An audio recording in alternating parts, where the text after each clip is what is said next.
Good evening, ladies and gentlemen. Welcome to virtual Belcar 2022 round 4 from Circuit de Barcelona, Catalonia, here in glorious Spain. My name is Hesse Reumer. I'm joined by Edward May here in the comms booth, and it's going to be a blast as we take you along 3 hours of racing here, 4 classes of cars.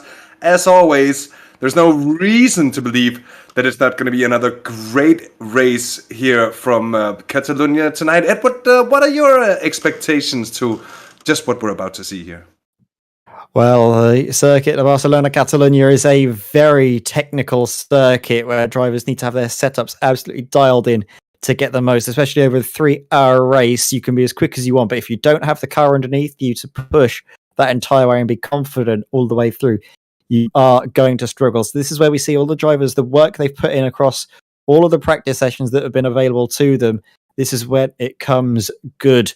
And especially in the BLC1 class, where we can see one team above the rest has got this nailed down 3.5 tenths faster than anybody else. It's Jimmy Antunes and Arnage Competition looking to try and repeat the form that we saw last time out at Le Mans, where they took the race victory. Well, they're going to repeat that feat here at Catalonia, as we just see now the end of qualifying. It's come over Hasser, and I don't think we're seeing any other drivers that can challenge for BLC1. BLC2 as well looks just about nailed down, all of the drivers in that class. Bar Duct Tape Racing Red, Glenn Mertens there at the bookend of that class out on circuit, so that grid seems to be nailed down.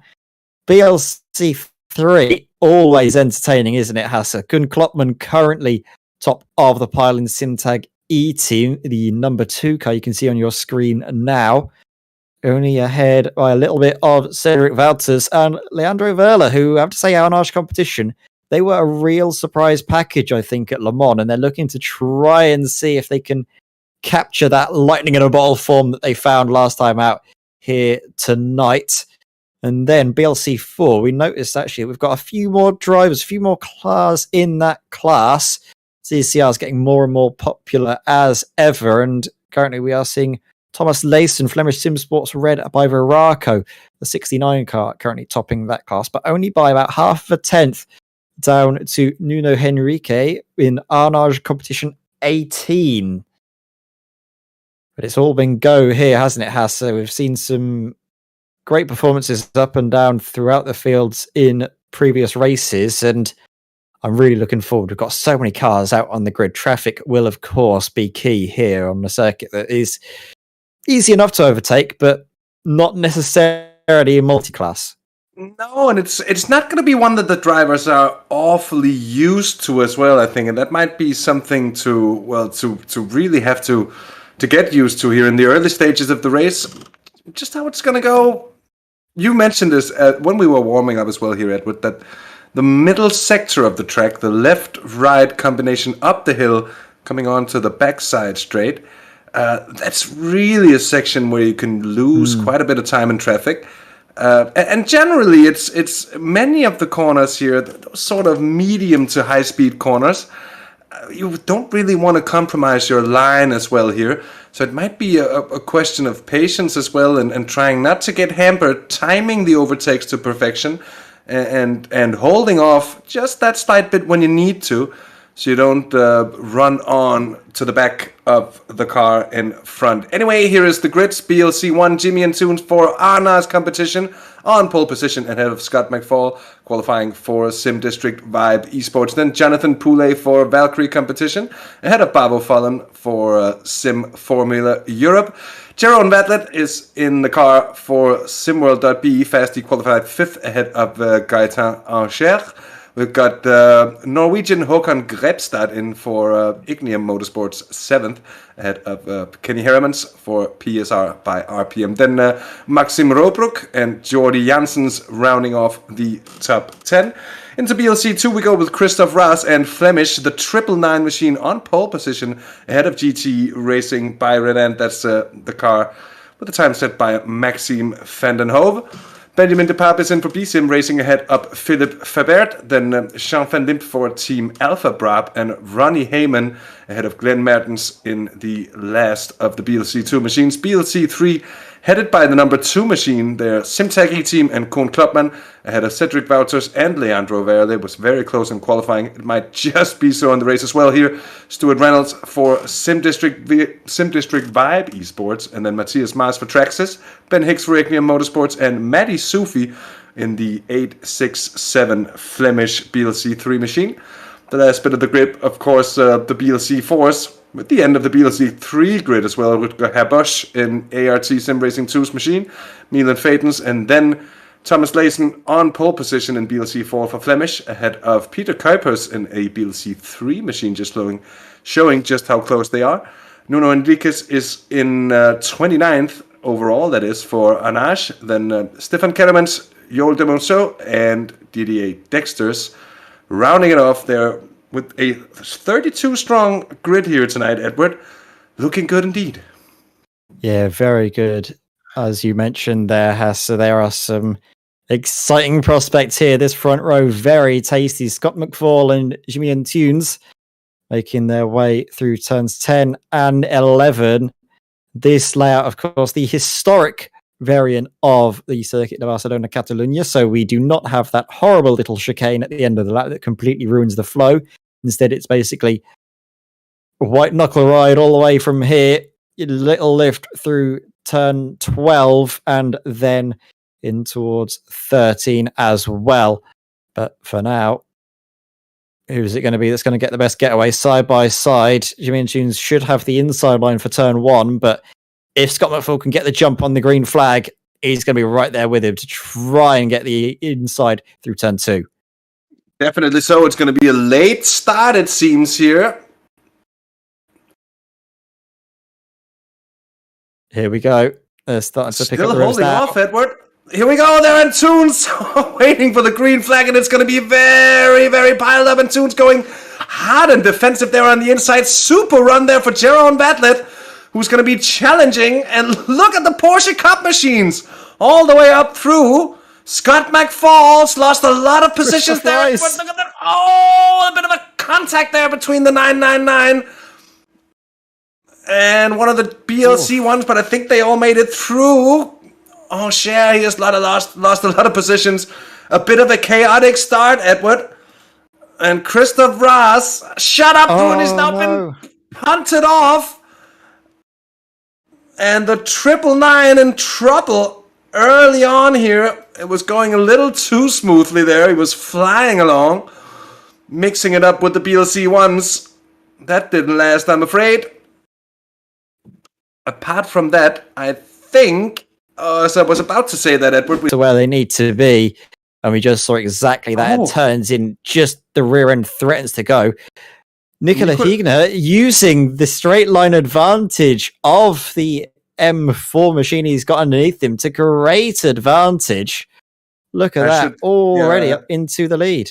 Incredible start there from Nicolas Pigneur. Let's just see. I'm just going to go down through. We can spot the green flag there and go along with the ride here just to see how it looked from further down. It looked like a chaotic start if ever I've seen one. And with the relatively clean start altogether, with everything taken into consideration, I think a lot of evasive action must have been taken. There's just a motorway open in front of him, and it takes very good advantage. He'll have the inside, and that's basically it there. 3 positions in turn 1 for Nicolas Pigneur. And a beautiful start. And he's left Koen Klopman now defending more or less from Stuart Reynolds. And the rest of the bunch down behind with just a slight bit of an advantage there for the 100 BMW. Dropping down through the order as well. It looks to have been an issue through turn 3 for driver of the 32 car, Duct Tape Racing Red. And that's Glenn Mertens, I'm afraid. Yet again. Oh, he's gone around. Have a look here. Oh, yeah. Looks like he joined the track safely, though, as he came back on. Mertens now behind the... And what happened to Christoph in the 999? That's a very good question. We're going to bring up the replay here. just to have a look. And it's behind the hills. He's just punted by the 24. Coming into turn 4, I think. A long left-hander there. I think if we have a look at that again, there was a little bit of a squeeze actually from Christoph. When you go through wide and you've got cars in a faster class racing very hard, it's always best to give more space than you think you should. And sadly, I think Christoph just got caught out. This was Jimmy and Tunes. I think it says Jimmy and Tunes. No, this isn't. We're back on board with Christoph Rice, and now we can come back through the field. So Jimmy and Tunes currently leads ahead of Jonathan Poulet, who got the better of Scott McFall at the start. It was a brilliant getaway from Joran Vatlet in the simworld.be fast, but sadly that slowdown early on in the race coming through turns 7 and 8 really hampered them. That could have been a amazing getaway, trying to rekindle some of that form that we saw early on in the season. That performance at Spa still lives long in my memory, Chaz, from that car. They were a real surprise package there, and I just think they're struggling a bit to recapture that essence. That's how it is when you've had the success and you've found the taste of it to your liking. You're going to come back for it for another bite here and there whenever possible, aren't you, Edward? I'm just going to see if I can share the link here in chat, Thomas. I'm not sure if YouTube is going to allow me to, and I just tried posting the link. Let's see if it works. If so, we have links in the description as well for YouTube videos for the live timing, which hopefully should be working. Same as well for the track map if you want. It's trackmap.virtualbelcar.be. Let us know if that seems to be working for you as we watch Renzo Eulenbroek coming through the final corner. Having a very good start to this race is Renzo. Kept himself out of trouble in that opening chaos that we saw. You can see him there as well, working away behind the wheel. A bit of a shake of the head, trying to keep himself composed and under control. He's got 3 hours still ahead of him. But behind him, of course, plenty of trophies, which just shows what an accomplished driver Renzo is. As we come back now to one of his rivals in the class, Jean van Lijmt, who is in the Team Beta Brab Tag Heuer liveried machine, just with Lemoy up in front. B Sim Racing currently in third place, occupying the final spot of the podium, which these two drivers are battling tooth and nail over. And then in the back, of course, BLC3, very active, but Philip Vliegen, as you rightly mentioned there, in the pits. So that's the other duct tape racing car in that class. That looked very strange to me, Edward. We're just going to go on board here. She gets a mega run. Could it just be he has this massive slipstream? He's on the inside of the track, so he won't have his usual brake markers. And looks like he just overshoots it, just about misses the GPLC3s, I'm sorry. And then even the soft barrier giving a bit of a crunch. And he's then towing back to the pits. I want to see the onboard from Yuri Crispin on Nicola Higner, because that was... Whew. Yeah, here we go, Edward. As you wish for Yuri Crispin there in the 25 Aston BLC3 machine. Then we'll see Robbie Jansen's up in front. I think have to take evasive action, but it all seems fine. And then all of a sudden shooting out of nowhere. Oh, you can really see that number 2. That was Kuhn Kloppmann, actually, who had to take big evasive action to not get hit there. That was a bit of a display of Jedi skills there. I think Edward to see that coming in the rearview mirror. Well done indeed. Kenny Hermans here defending 5th overall, and we'll pass on word to our producer that the in-game sound in iRacing is a little bit too low. You should be able to see that fixed in no time at all. Great little fight here. Yeah, brilliant move there. It's an anger.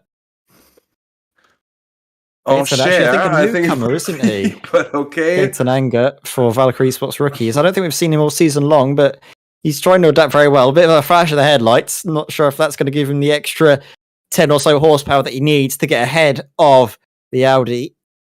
But he's very hungry to try and find a way past. Look at that late lunge up the inside into turn 10. Is it going to be enough They come oh so close to contact, forces the Audi out wide, but gives him just enough room. And then through turns 11 and now turn 12, the right-hander, he's got that move nailed down. But Kenny Hedemans, he's not going to give up without a fight. Little lift now in towards turn, I think that's 13, and then 14, little lift again, dab of the brakes, and then pick up the power as early as you can, use all of the lovely AstroTurf on the exit, and now hope that the slipstream is enough to find a way up the inside. Currently 2/10 back as he came onto the start-finish straight, but I don't think he's going to be close enough to have a look. A slight movement to the right to force Gaetan to go defensive. Gaetan decides not to, and has faith that he's got the right amount of space to go as he wished. That was a huge late dive, but it worked brilliantly. You can see Gaetan really adapting nicely. That's the move of a driver who's been there from day one, but I'll tell you what, this for his first time out, very impressive indeed.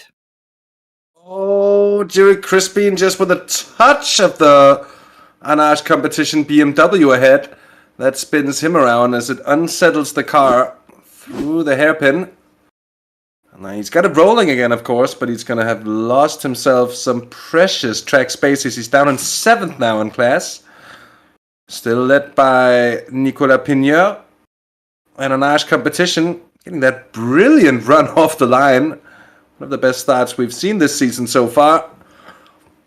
Now there's a battle brewing here between Håkan Grebstad and Kenny Heremans, who, I don't know if he's picked up a little bit of damage. Seems some of the corners on that Audi has a bit of a dent there on the right-hand side, front at least.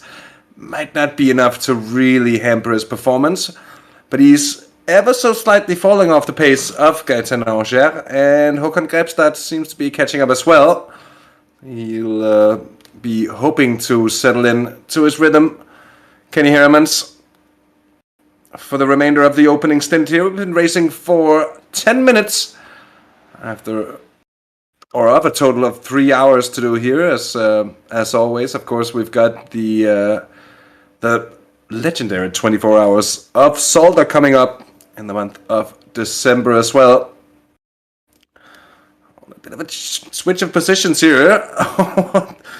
That could have been a bit of a late one as well here. Edward, talk us through it. Yeah, we can just see lunge up the inside again. It's a popular spot, isn't it? Through turns 10 and then continue on through 11. It was a nice clean lunge from Stuart Reynolds, the Sims District of 5 eSports AMR Marine machine. They come back to Håkon Grebstad. For some reason, I think we're on board with Håkon Grebstad. I'm not sure what's going on here, but for me, my timing software is a little bit off. Should be fine on Back my now end. with Robbie Janssens. This 2-car fight for P2 with Kun Klopman just waiting in the wings to pick up the pieces. Now back up to Håkon Grebstad, driver who's actually been impressing quite a lot in the Nevo F4 series that I've had the pleasure of commentating on. As we see another replay here, Hasse. I'm not quite sure what you're on about, Edward. Seems like your timing software everything's going up a bit. Yeah. Yeah. Seems fine now. Back with live pictures for me, at least, of Robbie Janssens, which I think we're all looking at now, Hasse. Yeah, well, we are indeed. We're looking at this fight between Stuart Reynolds, Robbie Janssens, and then Koen Klopman, who somewhere along the line has lost these positions. And I wonder if he had a bit of a moment somewhere, or maybe just... I think he lost them early on. Early in the race, with all of the carnage. All the chaos, at least. It wasn't all that bad, it seems. Although we have had a fair amount of off-track moments. And a few crashes as well here on the opening 10 minutes.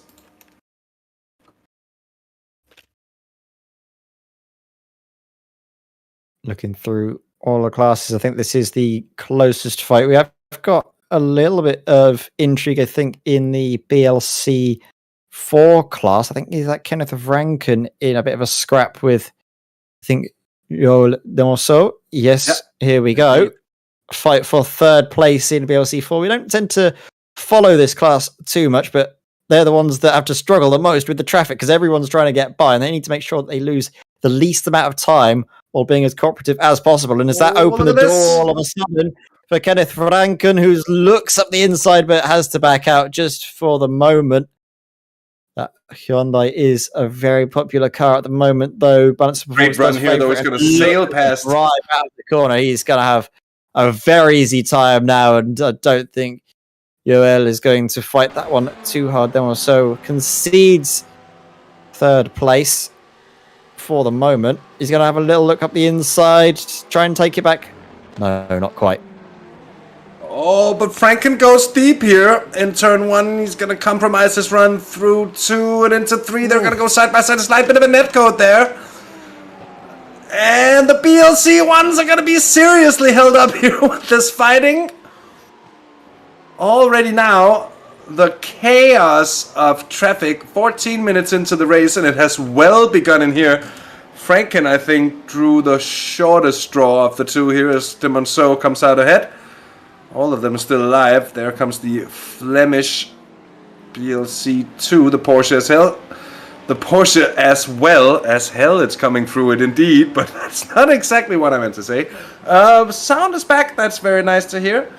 Wonderful indeed. Let's check in with the leader here in BLC3. This is Nicolas Pigneur.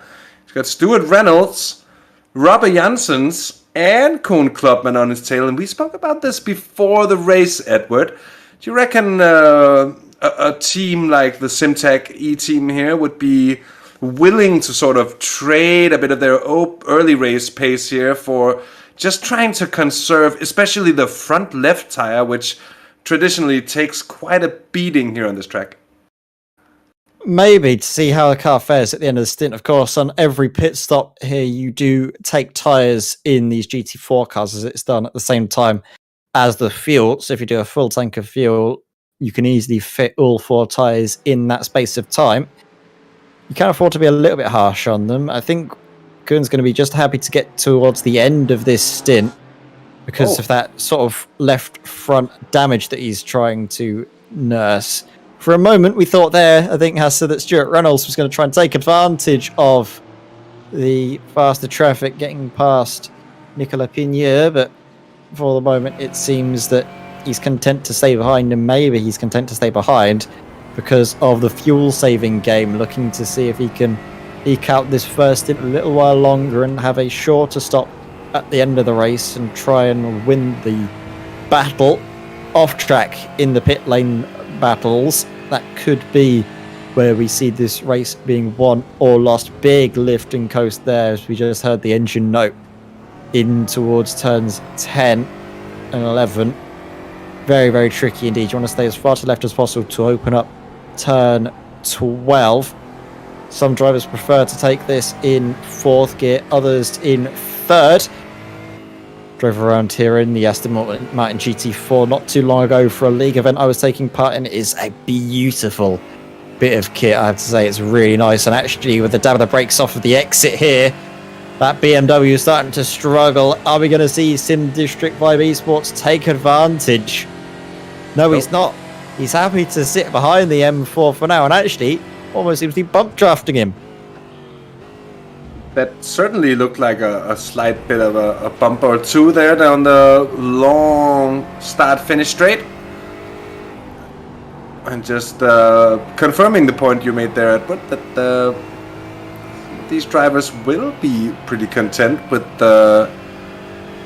just sitting in behind here. That's quite a train that's forming up, and none of the Astons really seem super interested in moving on the BMW or one another. I did see that damage now early, or only now actually, to the front of Koen Klopman's car, so some contact he's had along the way here. Jordi Janssens here has had a problem, I'm afraid. And the 24 JWS Motorsports BLC1 Lamborghini that's in turn 1 comes in too quickly, rear goes around. He manages to get it off the racetrack quickly indeed. Rejoins. Needs to be careful about the BLC4 car, but just about. forget just how quickly you pick up the speed on a short machine like that. And here we go, Stuart Reynolds for the lead. And Klopman and Janssens going on it as well, in behind. So just to prove me wrong, Edward, I said no one was really interested in anything here, and boom, we have it.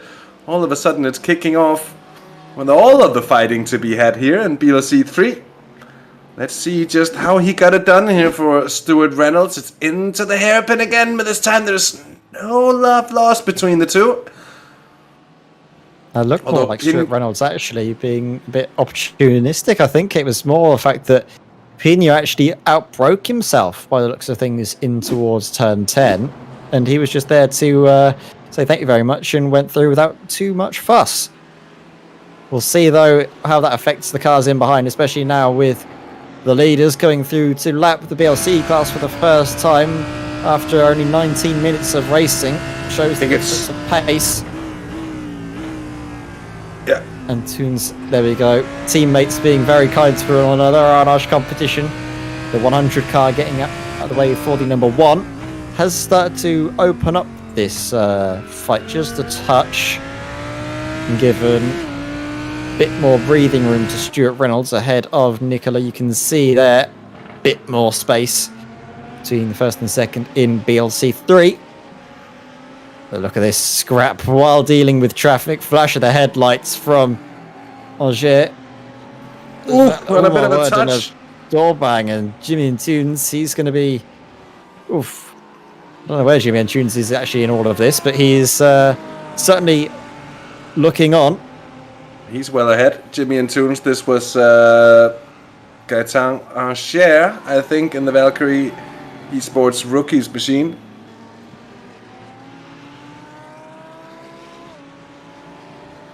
Jonathan Poulet, Scott McFall, I think, are actually starting to scrap just a touch as well for second place in BLC 1 for the overall race. At least that's what it shows up, at least for me at the moment. So Jonathan Poulet under considerable pressure actually from Sim District 5 Esports GT3 Green. I have to say, Sim District 5 Esports have been looking pretty quick this season, but here it seems that there's only one car that can really win the race, and after only 20 minutes of racing with a 5-second advantage, that is Jimmy Antunes and Arnage competition. Gaetan Angers in the thick of it as we have a replay here. That's a talk us through. Oof. Just the situation before between Koen Klopman and the car of Robbie Janssens there. It looked for a short moment like Klopman had the move done on Robbie Janssens, but he wasn't having any of it. 3 wide situation just in behind here. I think that's for Heremans and company. That was a little bit late there. And he's got the gap now on Håkan Grebstad. Of course, he's trying to stay on the tail of Gaetan Angers, who, of course, Stuart Reynolds has a nice gap as well, actually, to Nicola in behind. As for a moment there, that looked very close between the rear end of Jean Vertlet and Gaetan Angers. But another move there. Another little move, and I think evasive action having to be taken there by the number 2, Semtagiti Minkon Klopman, trying to make sure that this is done as safe as possible without contact, as we just saw between the 23 and the car that's in 8th place in the BLC1 class, the 28 of Vord Mallarts. Side by side, this is for 4th place. Jeroen Vatlet just ahead of Gaetan Angers. Angers trying to make the move stick. He's going to have the inside line in towards turn 1, but will he be able to get it done through the left-hander of turn 2? No, there's just about enough of an overlap. Flash of the brakes as Jeroen Vatlet has to be careful, and they go into each other. There's contact side by side, and Vatlet gets pushed off wide, and I'm not sure what the stewards are going to make of that, because for me, there looked like there was plenty of space being left by the Simworld.be fast car. But from there, that looked a little bit tighter. That could be one for the stewards, and of course we do have live race control, who will be looking at that from every possible angle. That was very interesting. Here we have it again. from all the way down, side by side, from the final corner across the finish line. And then all the way down to turn 1, which just kicked off proceedings that we just witnessed a moment ago. Just wanted to see, because it actually looked like the final bit of contact they made was the bit of contact that also helped the 88 car straighten up and maybe avoid a larger incident altogether.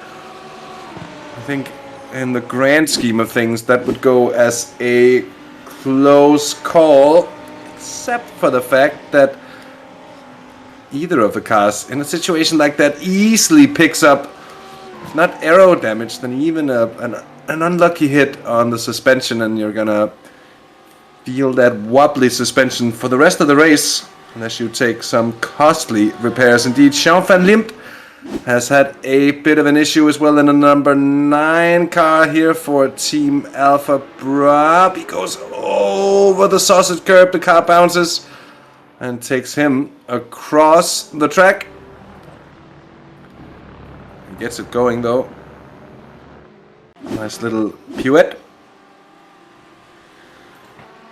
Still a battle here for second. Scott McFall has gotten through on Jonathan Poulet. But Poulet is certainly having none of it.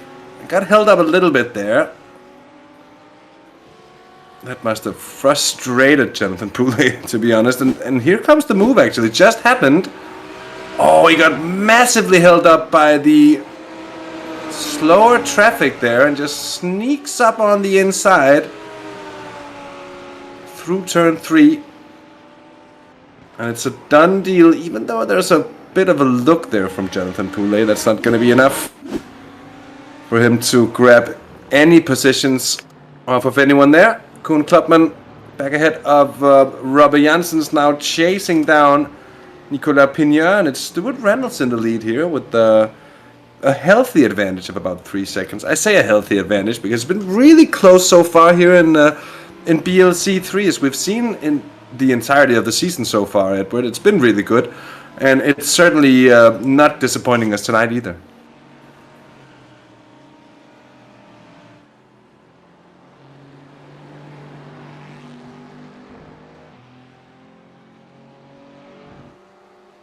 Meanwhile, in BLC 4, worth noting, it's a nice 8-second advantage there for Nuno Enriquez.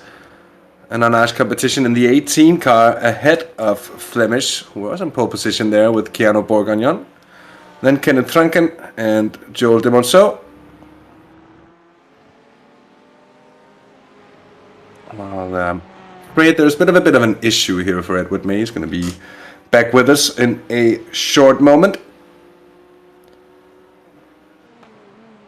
Mr. Vras here, making his way back on towards the tail of the BLC2 field. Looked like such a good start for the Flemish machine, but quick to catch some of that bad luck. The BLC fight for second place.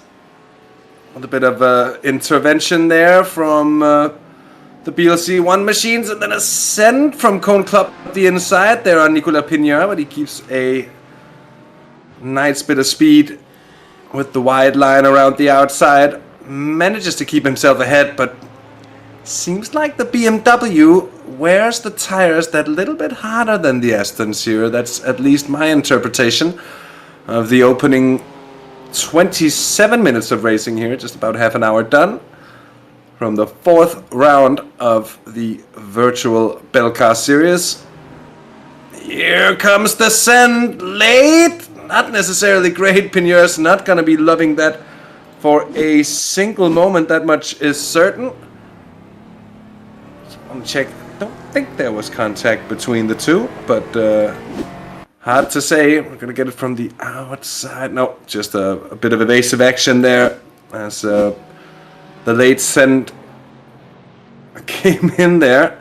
But you can just see the BMW understeering through that final corner, not really able to keep the pace of the Aston Martin, maybe on the fresher tires, and it seems to wear them down just that little bit faster. Interesting to note as well that we don't seem to have. We do have a single Porsche GT4 machine here, RP Motorsports GT4. I'm sorry, by Cruz, driven by Peter Kuipers, but not the best of starts for them at the moment. They're 10th and last at the moment in BLC 3. And they are, as mentioned, the only Porsche GT4 running in BLC 3 tonight. A car that's been hit with the BOP hammer in class, so to say. Also a class that has expanded quite a lot over the recent months or so, the last year. A lot of new cars added to GT4 as well as TCR.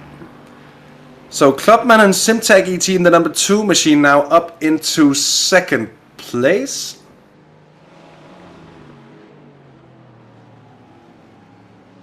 And it would look like the BMW is indeed a bit of a handful in the final sector. I've driven it as well on a few occasions, and it is not quite as handy as any of the other GT4 machines, which really comes into play in the long, medium fast corners, and they are pretty quick.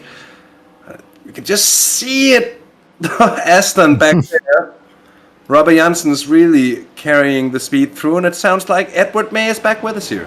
Yeah, I am. Yeah, it's good to see plenty of cars out on circuit still going. I had a little bit of a PC hiccup. Everything suddenly went black on my screen, so my fans kicked into overdrive, which is never a good sign. So I just quickly just turned it off and on again, and it all seems to be working fine. So fingers crossed that issue does not reoccur. But for now, we are being treated to some excellent fighting side by side all the way around the outside. Nicola Fidner trying to hang on to third place. Robbie Janssens, though, with the inside into towards turn 4, just about leaves enough space to Fidner, who sweeps all the way around the outside and covers him off beautifully. So into turn 5, he shouldn't be under too much threat, and he isn't. So third place still in the hands of the BMW driver, but as you're talking, Hasse, yeah, I fully agree. That BMW, it just gets more and more understeer as the stint wears on. It's similar as well, of course, in the Aston Martin, but the Aston is a little bit kinder on its tyres, and you can push it that a little bit harder before you start to see any sort of meaningful wear and drop in performance. Interestingly, as you were talking as well about the Porsche, the car that has been hit with the BOP hammer, it was so strong, and actually is a decently strong car here at Barcelona, but it tends to favour tighter circuits. If we were running going with a chicane, it would definitely be a lot quicker because of where the engine is and the sort of the wheelbase of that car is built for good braking performance and quick, snappy direction changes through slow speed corners, whereas the BMW and the Aston are built for these sort of medium and high speed corners that we have here on the historic layout of this Catalunya circuit. Robbie Janssens with a much nicer exit this time by. He comes across the line, he's going to look to the inside line. It's not really fought too hard by Nicola, who continues to stay well to the left. Brakes a little bit earlier as well, actually, the BMW driver, and I think if he's not looking for an undercut, which he doesn't seem to be doing, I think he's content to stay behind and maybe save a little bit more fuel. Has a racy little look to the outside, but I think now it's all about managing the next sort of 1 hour or sort of 40 or so minutes left in this first stint of the race. Of course, to remind everyone of the rules, there are 2 driver changes that have to be made in the race, so you must pit and change your driver twice. That doesn't mean you need to have 2 different drivers in the car, basically a 3 driver team. You can do it with 2 drivers, so the driver that starts the race has to get out of the car and then can go back in to finish it. But that is something that came about actually last time out at Le Mans. We saw, I believe it was Arnage Competition, not change their driver after their first stop, and that basically meant they did need to do essentially a 3-stop race. Yeah, that's pretty much how I remember it as well. Robert Jansen's showing the speed of the Aston. It might be a wise decision actually by Pineur to just say, okay, we might just be able to be dragged along by being in the slipstream of the Aston. If we can't quite keep the pace through the corners, then a little bit of a helping hand in the quicker bits will keep them in contention. Interestingly here, Renzo Erlenbrook, who's 15, almost 16 seconds clear of the ART Sim Racing car of Philippe Fabert, and then in third, Loic Lamal and B Sim Racing. BLC 1 still led by Jimmy Antunes. The difference 6.5 seconds to Scott McFall in the Sim District Vibe eSports GT3 Green Machine. And then a further 2.2 seconds down to Jonathan Poulet. We had a close quarter battle for quite a while here between Gaetan Ancher, Kenny Hermans, and Jeroen Bartlett. They seem to just have been spread out ever so slightly. And still Håkan Grepstad and Ward Mallets for Sim Formula Europe as well, lurking in the shadows for a top 5 and BLC 1. And with just under 2.5 hours left of racing here, still anything can happen. Yeah, there's plenty of time for drivers to try and make up some positions after that. Again, it was still sort of reeling from that dramatic start to the race. Artney Hassel saw several drivers shuffle that position. They're only now starting to make inroads to try and fight their way back. Koen Klopman, remember he had a good start, but then got forced back down the order as we see race control. 677 with the stop and go 30 seconds after avoidable contact with the 88 car. So this car suffered, and the 677, that's Gaetan Ancher, who let, sadly, his anger on Ancher get the better of him. Yeah.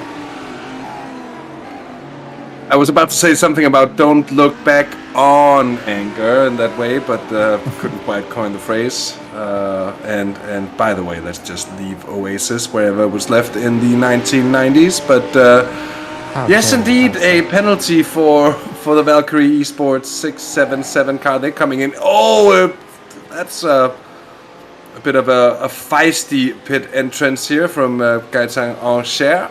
And at this point of the race, Edward, a 30-second stop and go is going to throw you right off of the order as well. It's going to put you down a long way. And it just goes to show that the stewards here, as we've seen before, and as we know of them here, they really don't mess about. It's clean racing above all. And that's to this extent, still, I think it's nice to see. Yeah, that is going to really hurt their chances because Ancher was looking very quick, but that needless contact sadly is really put him down the order. But it's something you only do once. It has a dramatic effect on the rest of your race. So we see them now back out of their pit box and back now into the race. Car, of course, looking actually a little bit more repaired than it was last time, so maybe they were able to take their fast repair. I'm not sure if you were able to take any sort of work on the car while serving a stop and go penalty, but they still have a bit of a bump on the front, Edward. I'm quite sure when you look at it here, right? Yeah, they do. It looks like it's part of the paint, but actually the actual bodywork itself seems to be in a better state. I'm not quite sure. When you see it from the side, though, look at it here. I'm sure it has a bit of a knock, though, but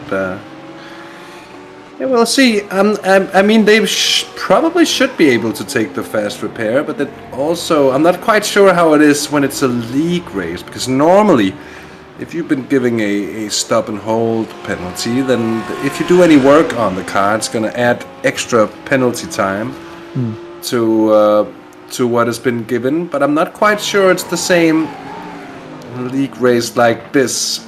So I will have to be guilty of not being able to give you an answer on it. Here there was a bit of a fight as Jerry Crispin is up the inside of Nicolas Pigneur for 4th place. another Aston sliding up through on the inside of that BMW, who started out so well indeed, and just have had its pace fall off ever so slightly as the stint is worn out, and it's a bit of a shame to see. Here comes the leading Panache Lambo through on one and the other as well. Hoping to get a bit of a helping hand here. Very late on the brakes there, Nicolas Pina. Actually gets a decent run, almost touches the rear end of Jiri Crispin there. Crispin defends it, just about. And it's here in the final couple of corners where it's been hard, if anything, for the BMW to keep up with the Astons. And someone, and that I think it's Joel Demonceau, who's gone off by himself. Oh, that must have been some kind of wheel disconnect or something. Edward, what do you make of that? Yeah, I don't think he intended to end up there, but there's no cars around him, and that does. You can see the wheel immediately snapping there. It regains it. You can see the wheel back actively moving, but that is one thing you hate to have happen to you, is a wheel just disconnects and it suddenly shoots you left. Especially, I mean, at any point on the track, to be fair, it's never ever good, but in corner, there's no saving it. Even if it comes back the instant afterwards, it is going to take you off into the gravel. Luckily, it was a side-on impact, and those TCI cars are built robustly. You should be able to get away with it, as we've just seen Scott McFall try and negotiate PLC3 traffic. All the cars now trying to come through as Håkan Grebstad in the middle of a three-way fight between Joe Vatlet himself and Lord Mellatz. On board with Lord now, the 29 car, Formula Europe. Down through the gears, you can see taking a lot of that left-hand curve through 7 and then a bit less through 8. It's nice to keep the car stable through there. Good late apex as well through 9, which helps him all the way down the run of the back straight in towards 10. And 11, this left-hander that seems to go on forever. I prefer taking a tighter line through here because you don't wear the tyres as much, and also it opens up the very tricky turn 12. Opting again for another late apex, picking up the throttle all the way through, then a lift. Cut the inside as much as you can, just a little breathe off of the throttle as you heard there from Ward. Again, another little lift. Powers his way all the way out of the final corner. Struggling a bit with an aero wash. You can see Håkan Grebstad getting further and further down the road. It seems to be more of a fight between Håkan and Johan Vatlet for the moment, but there is lap traffic that they have to negotiate, and this is going to frustrate Håkan Grebstad a little. He looks to the inside through turn 3, and Lord Mellatz follows him through. Good awareness, I have to say, from numbered car that was. Flemish Aston there, I think. Flemish Aston, yeah. Diego Haynes was. As we have yet more cars to try and negotiate. This is going to be around the outside of the 86. That's Didier Dexter's, the American. That's losing a bit of time, and that's the thing, Hasser, is that traffic is going to be key for these drivers, because as soon as they get into a fight, all of a sudden it starts to get broken up a little bit as they have to make their way through traffic, and sometimes the traffic can actually help drivers to make moves. If you see that one of your rivals is hampered into a braking zone or hampered out of the corner exit, you can use that as a chance to try and sneak a move up the inside. Yeah, we've seen that happen a few times already here tonight. Should say traffic giveth and traffic taketh away, and that is usually the name of the game as well. As you see, they're coming up towards a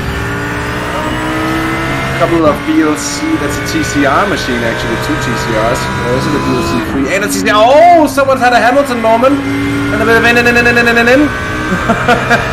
And I'm not sure it's gonna be. That could be a black flag for coming in there. A dangerous pit entrance. I think was get away with it.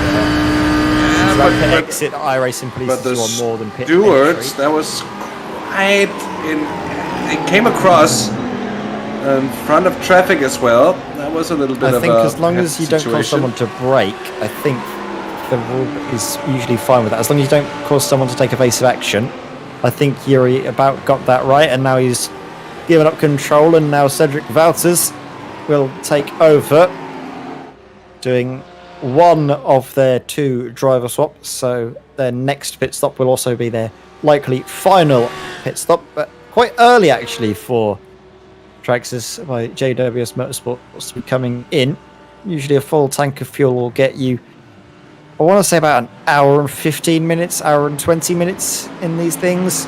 TCR is obviously going a little while longer, close to the 1 hour 30 mark, but because of the rules, they will probably come in a little bit earlier. Yeah. Oh, look at this, Edward. Ooh, this is a huge car park of cars trying to fight their way through. Hakan Grebster, this is what I was saying, traffic has given him the opportunity now to try and make that move.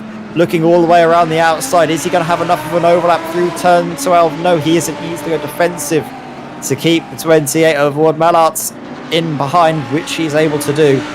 And now the next real opportunity has to be the run in towards turn 1. GT4 traffic there, BLC 3 car just causing a little bit of strife, and now Wout Mallarts is going to get the better of the exits from these 3 cars.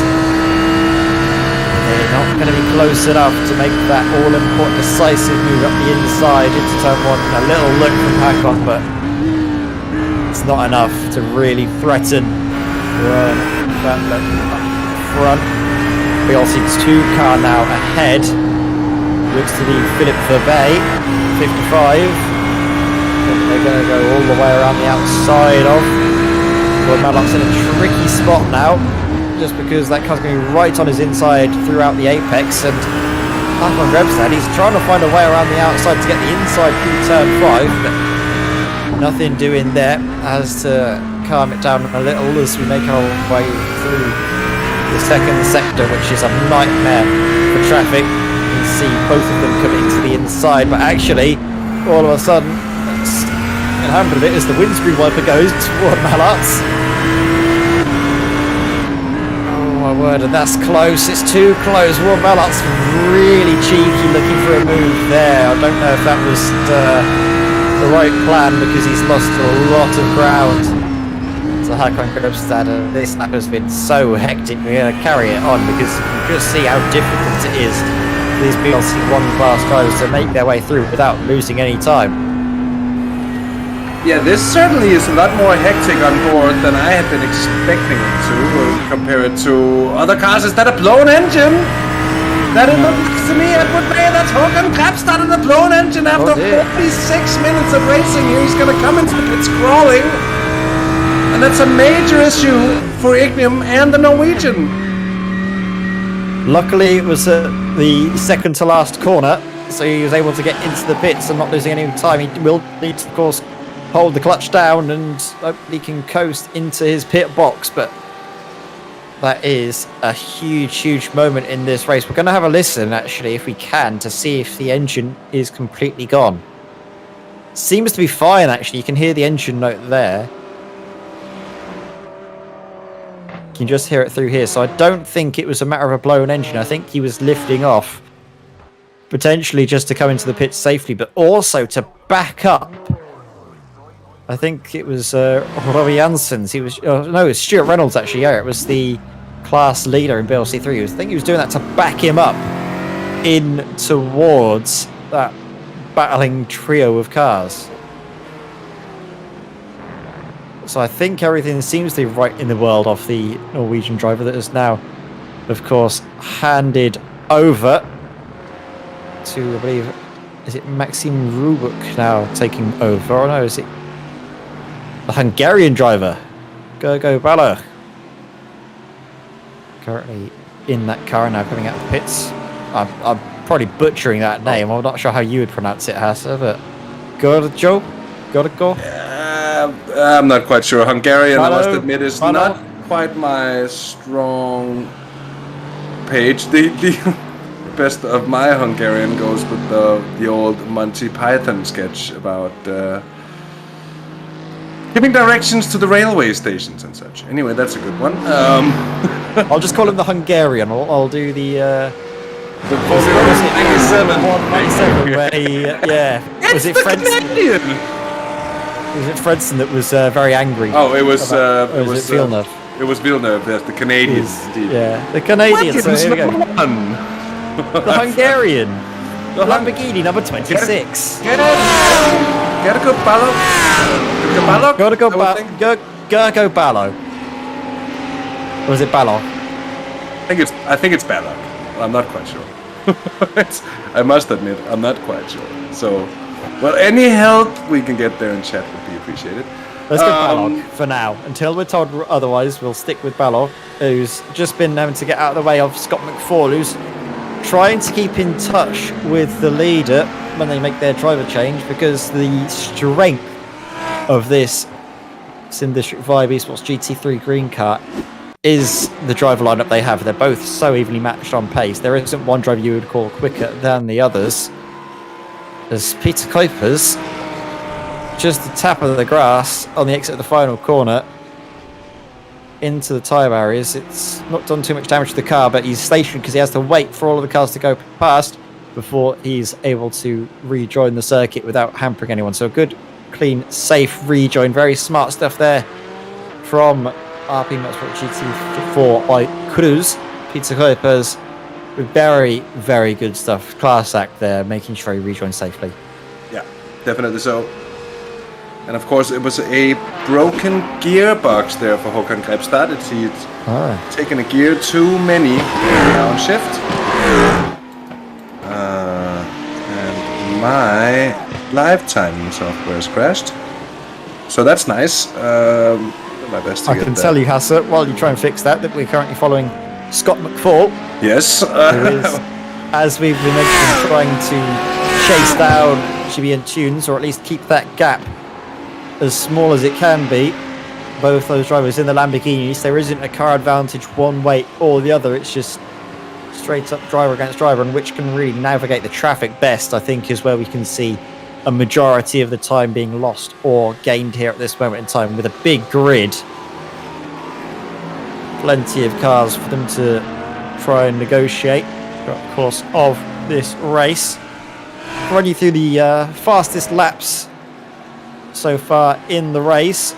Fastest lap in BLC1 by Jimmy and Tunes, a 1 minute 40.58.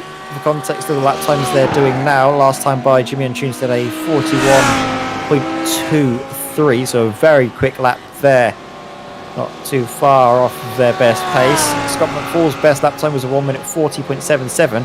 Their last time was around about a tenth quicker than Jimmy and Tunes' last lap time, so 141.16. So lap times similar to their bests. Shows that the track is not really falling away. The more rubber being laid down is helping keep the tyres in good condition, as race control, I think, pops up for a moment there with a very strange message, and I think everything's trying to sort itself out with our live timing software. Christoph Hellemans, I can tell you, has now come into the pits and back out for the 32 car. That tape racing entry really has been struggling, though, from the first lap pretty much.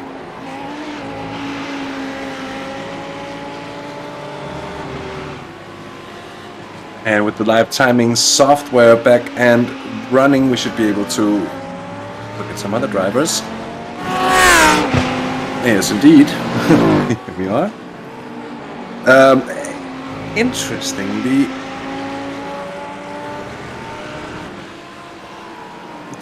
Just for a moment there, it seemed to really cool down with some of the battles, but Clubman has taken an absolute flyer. He's right on the tail of Stuart Reynolds now up ahead, and I wonder if these cars might have had their first round of pit stops already, or if it's just been a case of lightning pace from Clubman, who did seem to take it easy early on, Edward, and it could just be the whatever seeds that were sown at the beginning of the race being reaped now here by the Sim District car. I'm sorry, by the Simtech car. the number 2 I'm not machine. seeing that Stuart Reynolds has pit yet, but Klotman definitely has yet to pit. That damage is still present on that left-hand side. You can see it, especially on the bonnet there with the air sort of intake holes on the bonnet. Definitely deformed. Just watching this battle unfold, because this is very interesting indeed, Hasser. A fight that we always see is in the BLC3 for those top positions, and yet again it's a scrap for the lead. This time though, it's good to see that the Sim District GT4 car having a much nicer time of things than has been recently. And something we actually never got around to coming into the race, Edward. We're a little bit short there on time with qualifying and everything coming to an end. But that's the standings coming into this round. We'll start with Belcar 4, and Ash Competition leads with 67 points to their name, 10 points clear of Flemish Sim Sports Red. That is, of course, the Flemish Hyundai. And then the AC Motorsports eSports AM car on 56 points, just a single point behind Flemish. B-Sim Racing by FRT with 36 to their name. My apologies. In Belcar 3, it is the Simtag team leading with 78 points ahead of Traxxas by JWS Motorsports and the 25 car.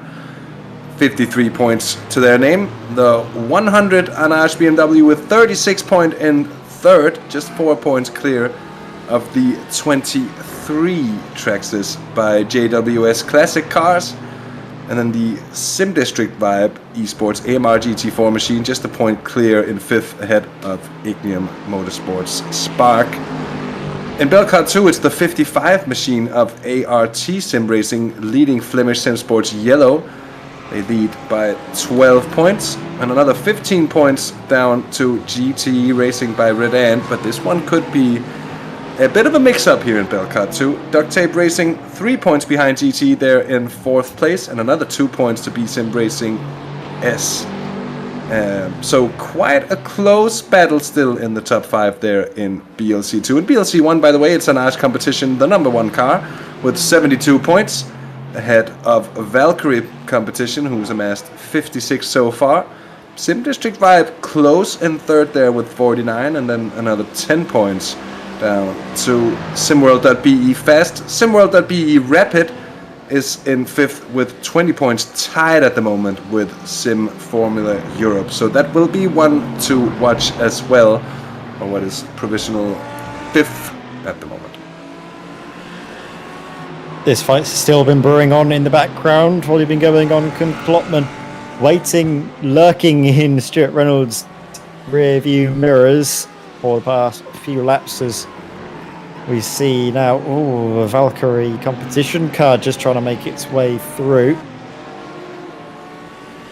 Trying to see which one that is. I think that's the 677, driven by Gaetan Angers. Has to be on his best behaviour after already getting told off once by the stewards and having to serve a 30-second stop-go penalty, which has put them way down the order. They'll look to try and salvage something from tonight if they can. Plenty of time to go in the race. We're almost at the 1 hour mark, Hasser, and track is actually just about beginning to cool. I think we said it started off at 36 degrees. It's now down in 35. With the ambient air temperature at 26, it is only going to start getting colder and colder, which is good news for these drivers, considering this layout particularly is harsher on the tyres. You've got a lot more higher speed corners where you really lean on the tyres, especially the final 2 corners are a lot quicker than they were on the GP layout, which does, like we've been saying, really hurt that left front. Yeah, and it's something you really have to take into consideration as well. And it's a tactical game at this point of the race. As you can see, we're going into the afternoon hours or the early evening hours even, with the sun ever so slightly getting low in the afternoon sky over the Circuit de Catalunya. The Barcelona, that's a bit of an abbreviation. It might just work. Barcelona, Catalunya, Barcelona, I don't know. Anyways, true indeed. And we'll see just how much it comes down with over the coming 2 hours, and just how that's going to change the complexity of the racing. Might just be that drivers will be able to push that a little bit harder without being as dramatically punished for it as we've seen in this opening stint. Although Stuart Reynolds here is keeping a good bit of pace, he also seems to really be working the car. We'd expect these GT4 machines, the BLC3s, to come into the pits in the next 15 minutes or so. It's going to be interesting to see just what that is going to do to the standings. A little bit of a hold up for Stuart Reynolds. But the pace difference between the TCRs and the BLC3 GT4 machines, not really all that great. It's there, but it's not massive at all. A nice little split we see now as well in BLC3. Up ahead here, Jonathan Poulet's really put in a good run over the last few laps here. Edwards, he's closed the gap considerably to Scott McFall ahead here. There he is. He's sticking with him, which is good to see. Good for their race as well. Valkyrie Competition, who really have been impressing this season. Maybe not necessarily always getting the results that their pace has deserved, but they're definitely one of the quicker teams in this BLC1 class that have the potential to fight for class victories. And overall race victories, of course, being in the BLC1 class, as Scott McFall opts to take an early pit stop. Usually they like to extend their stints for the District 5 eSports team, but this time they're coming in a bit earlier in plan, and it's likely to be Olivier Bultink taking over, as it has been all season long. Those two are a very formidable pairing as Scott McFall comes out. And it's not Olivier Bultink. Someone new's in the car, and it's Sammy Favre. Well, surprises are here plenty. So new man in. Now, what can he do? That's the exciting bit, Hasser, is what can he do? He's a newcomer. We've not got any information on him. Whereas we as commentators get very excited by this stuff, don't we? Indeed, the information I can pull up is that at least he has a 5.9k iRating, so that's not slow. No, he's certainly not slow. But what kind of effort he's going to be able to make on track here? That's going to be the interesting one to watch. Opting for a tyre change as well. Yeah, no surprises there. See if but no surprises, I think. Might go to the end, Hasser, because as the track cools, we might see drivers try and do this on only changing the tyres once. See if they can make this set last over 2 hours, and if they can, that gets them basically 30 seconds saved just from pit stops alone, which could be what they need to do to leap ahead of Jimmy and Tunes, who's now come into the pits. Race leader in the pit lane. Just over the hour mark, more or less as expected for the BLC ones. They just wanted to make sure that they've got their simple two-stop covered. In comes Antunes. Diego is going to take over. Poulet is into the pits as well, so is Kenny Hermans. I expect the rest of the BLC1 field to be coming in. Tunes when he got out of the car, so wiping the sweat off of his brow. It's hard going out there. It's not a forgiving track. It demands all of your concentration and a lot of physical effort as well. But Carlos Duegues now behind the wheel. We know how quick the Portuguese driver is. He was really quite stunning, wasn't he, at Le Mans last time out? But can he recapture that form? It's an entirely different track, isn't it? The Barcelona Catalunya circuit. Is he going to be able to navigate this as quickly as we know he can do? Up on the jacks to take the tyres. Going to see as well, yep, the Frenchman now in behind the wheel of the Valkyrie competition car of Victor Cremant, taking over, and we're going to be really watching that fight between the 77 and the 45. Sim District 5 eSports GT3 versus Valkyrie competition. Through the final corner, needs to hope he isn't held up too much by this TCR car, but he is, and that could be the difference maker. Yeah. Cremant on pit exit now. Flat out all the way through from the American. Does he have enough to get ahead?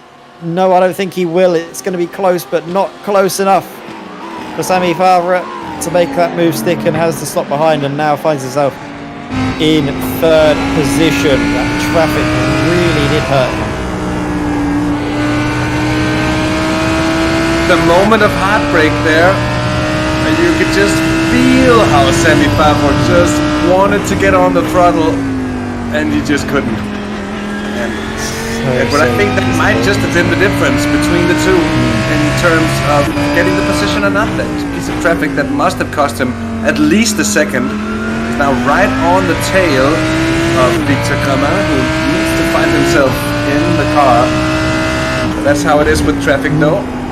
Yeah, as a driver, there is nothing more disappointing than losing out through no fault of your own. You can't control the traffic. You can't basically predict where you're going to catch them until you're basically right up behind them. So, sadly, things haven't worked out for Sammy Favre. But on the flip side, there's one team that won't be feeling sad about that at all, and that is Valkyrie. They were able to jump him through the pit lane, taking a longer first stint to avoid the worst of the traffic, it seems, and it's played into their hands brilliantly. So Valkyrie competition now in second place, but for how much longer? Because you can see how close they are. They're almost nose to tail through the final corner. At least I hope they aren't held up, of course, by the BLC2 car that they're going to get past. That is the 55 second place Philip Verbey, who is yet to pit, as is Renzo Eulenbroek, yet to pit as well. So first and second in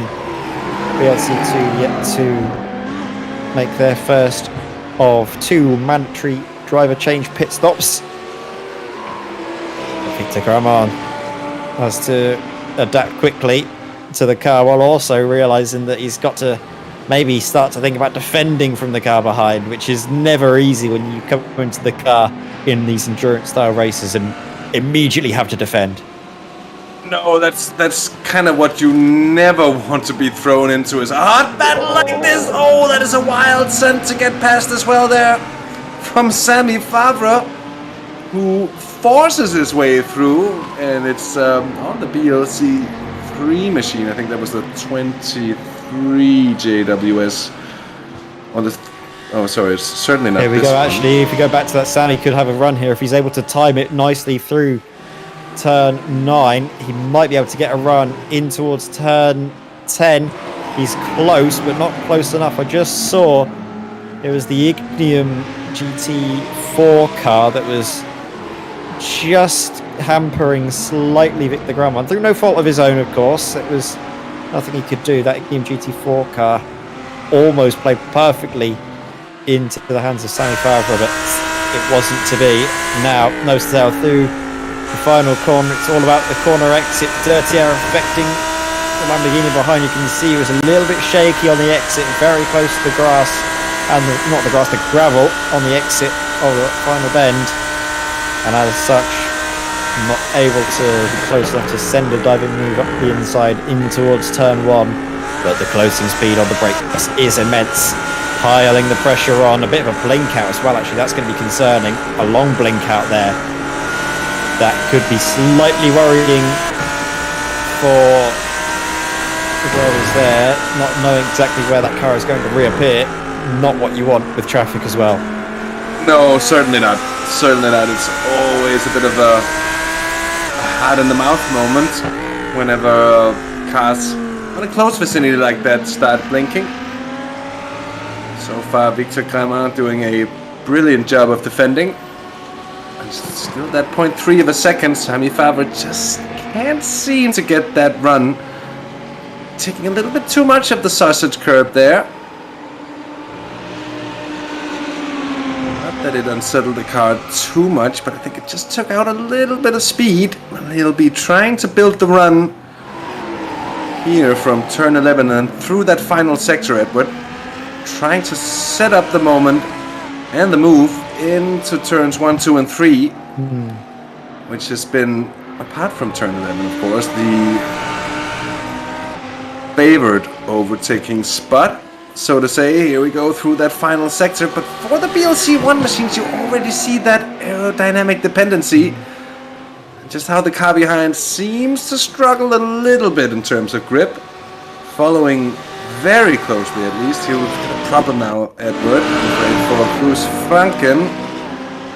And he's behind the trees here, which doesn't help us a lot, does it? There we go. Oh, I'm afraid. Oh, that's a good piece of evasive action. Yeah. Rear end brakes traction. Does well to keep his car stationary as not to confuse and distract any of the cars coming through, makes himself predictable and avoids further contact, or well, any contact. He did that spin all by himself and luckily was not collected. Who's Franken, though, that little spin has brought him into the clutches, potentially of Jasper Schoenakers. And a very good run out of the final corner by Jasper. Should see the Team Beta Brab car close enough to make a move up the inside in towards the first corner. You can see the slipstream working wonderfully for the Lamborghini, the 42 car now up the inside as we go to Robbie Janssens in the lead of BLC3 into the pits. And I think, have we seen Jesper Schoenakers get past Goose Franken? I think we have. Yes, indeed. Just as we wait just to see the leader. There's actually a bit I'm sorry, there's a bit of battling back and forth to it seems. Oh, that's a bit of a squeeze to send the Audi wide, and comfortably ahead. Coming out of it, Jesper Schoenakers. Matthias Maas now in behind the wheel of the 23 car from the lead of BLC3. But Fabrice Cornelis closing that gap down. And I see a change of position out of the pits. When is Matthias Maas going to get moving? They've already done their tyre change. They're just in the last of the fuel. And I think we're going to see Fabrice Cornelis come by, as does Jens Gustens. Matthias Maas still stationary in the pits. And now finally getting up and moving on pit exit. This is Fabrice Cornelis.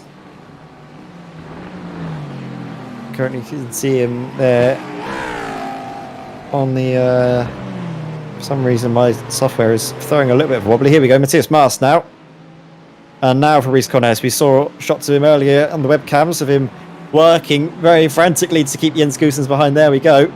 In a tight fight, you can see just where his eyes are looking all the time. You can see he's trying to sort out so many things. All of a sudden, a little bit of a blink in and out as he flicks something in his room.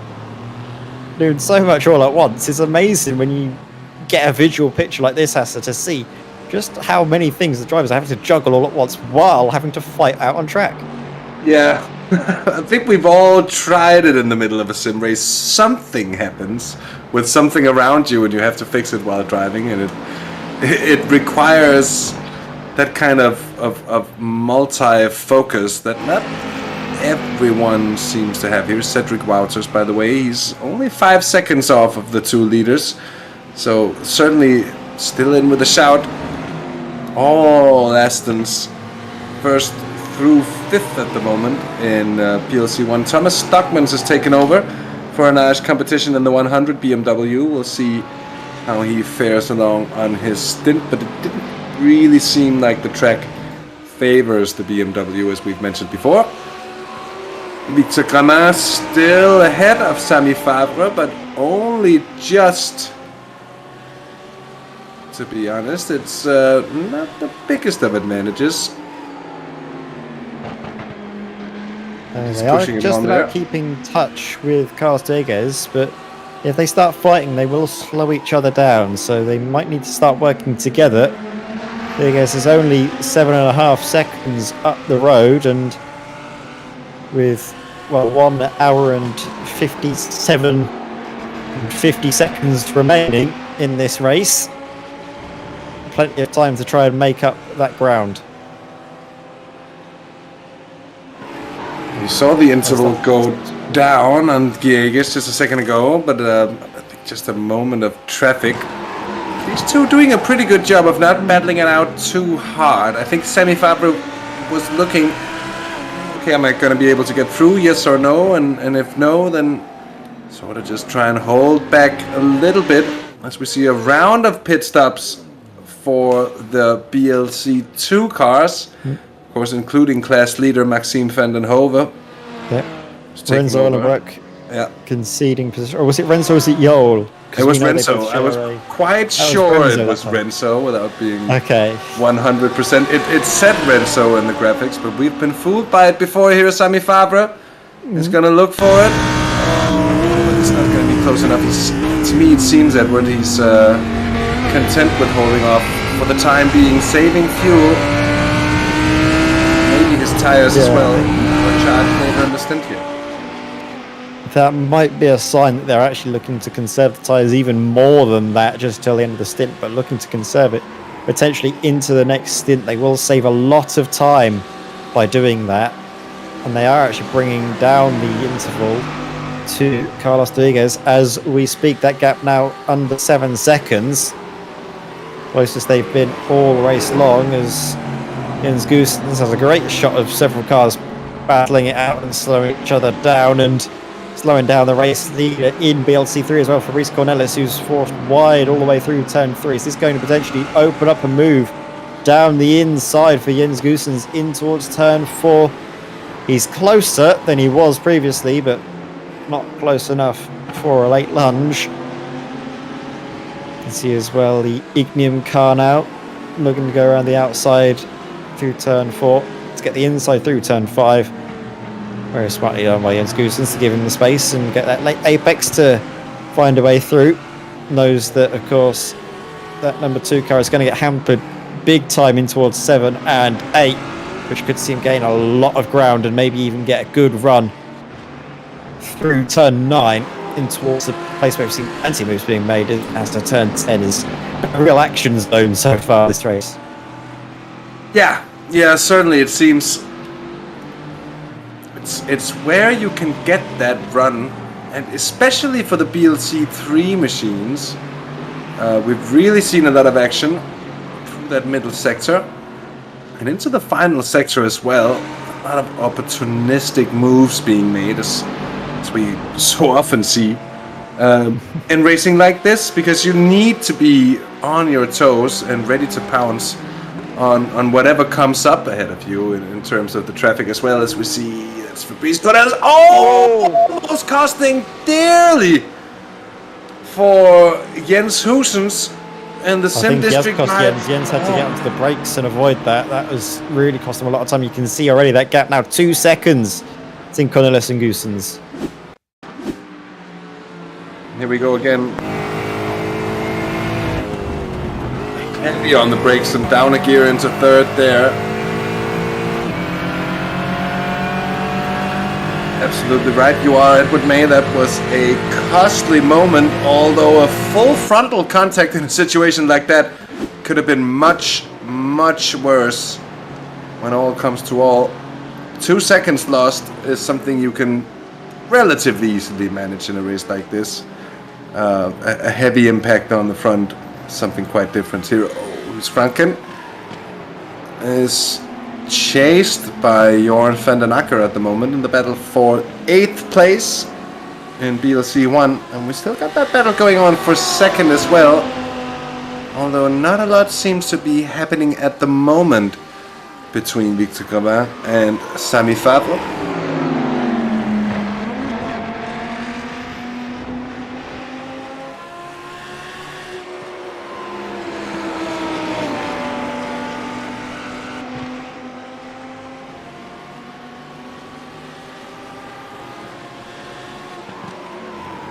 Also, Edward, someone I think we haven't paid too much attention to, because they're seemingly sailing away with it at the moment.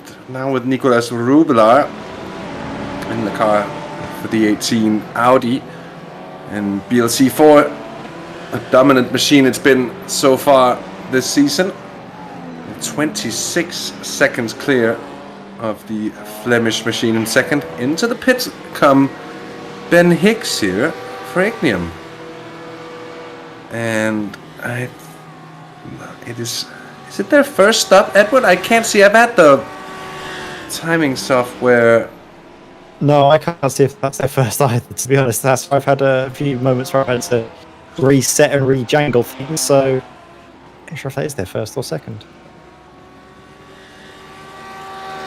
Well, questions, but it's Edward Knight coming into the car now. Wouldn't make sense for it to be anything but there first, but they've lost a lot of time for something I haven't seen, at least. Now, look at this. Victor Kramer under some real pressure from Sammy Favre this time around into turn 1 might just be it. Because Favre is closer. Oh, he's holding off, saving fuel. Maybe also just realizing that they can't afford to battle too hard. Yes, indeed.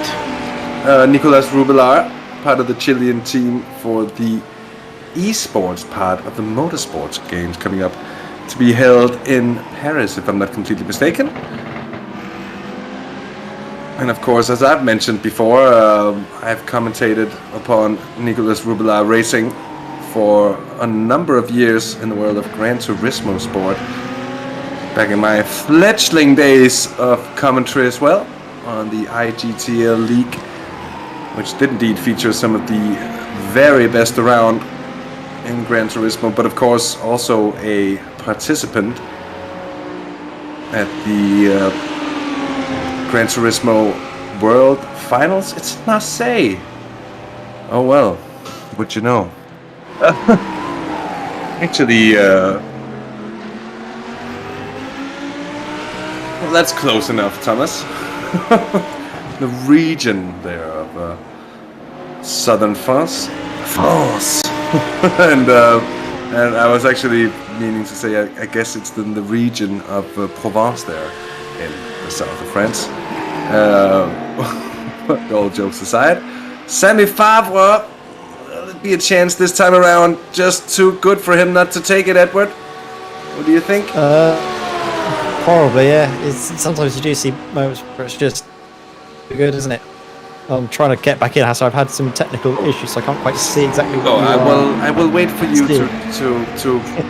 to report yourself ready for battle. Is it? Well, yes, Thomas could be that. I just technical gremlins are always entertaining, aren't they, Hassa? But we are soldiering on. Hopefully, it shouldn't be too long to be getting, because I want to see this exciting fight for second place. Well, it's a good fight indeed. Although it's been slightly tactical, I think we can safely say about it, without saying too much. Just gonna look at a short moment here.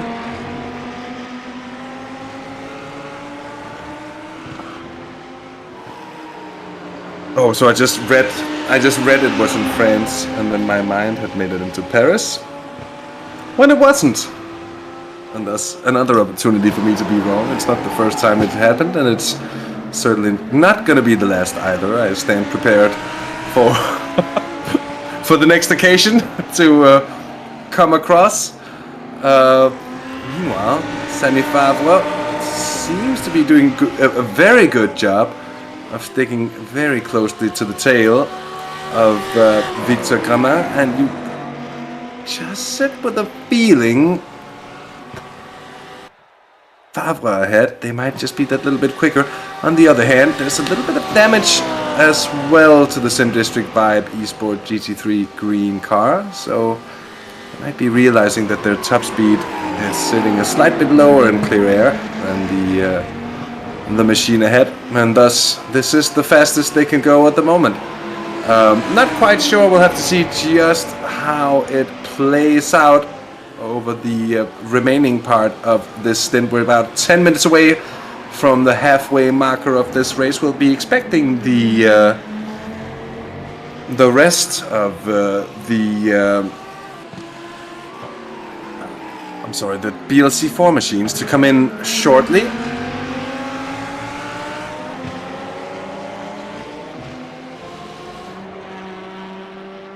Actually, I think we might just have... No, Thomas Layson here. Still on... Is he still on his first stint, Edward? I'm not quite sure. Because I've had it reset at some point, but of course, so have you. So we might have lost the golden overview in terms of pit stops. I'm sure our race director will be able to let us know if they have or have not yet come into the pits. I think it's we've seen a change. I think because Nicolas Rubilau, I don't believe, started that car. No, it's that's currently true. in the lead of that class. No, that they have been in indeed. It's been a problem for Ronald van Utrecht. No, that's just for that situation from before. And then Rutger Herbosch, who's had a bit of a moment as well.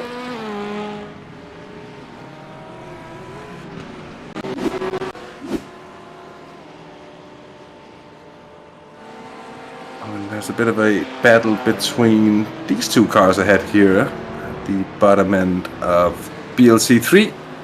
Rutger Herbosch and Jorrit Svinnen in the QSR BMW. They'll be then one of the BLC2 Porsches. That's the Beta Brab Porsche. Going to be coming on through.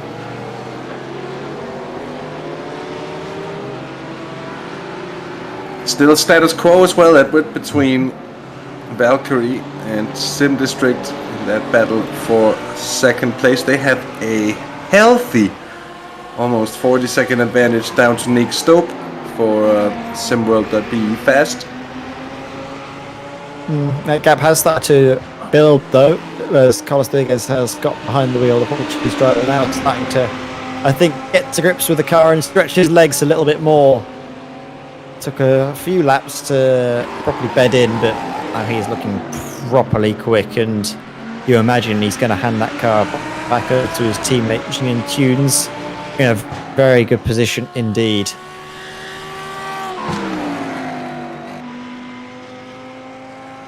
Yeah, 10 seconds it's about now. How planted it is as well. It's so good through that final corner, didn't it, Hassa? Yeah, it's just perfectly balanced going around, which is not an easy thing to do through those final corners. You really have to be decisive and right in your timing with the throttle there. If you get on the throttle too early, you're gonna touch the gravel there. What you don't want to have to do is get on anywhere near the brakes and exiting that final corner. A bit of a send, but one that Jens Hoosens there will have seen coming. He's got Cedric Wouters, I think, on his tail. Yes, indeed. This is a battle that's really been heating up between the 450 machine of Jens Hoosens and the 25 of Cedric Wouters. Sim District Vibe, the GT4 arm of that team, ahead of the Traxxas by JWS Motorsports. The 25, which is on the podium, and just on the first step, not on the podium, is the sister car, the 23 of Matthias Maas, the Traxxas by JWS Classic Cars. Just a wee 15 second down the road.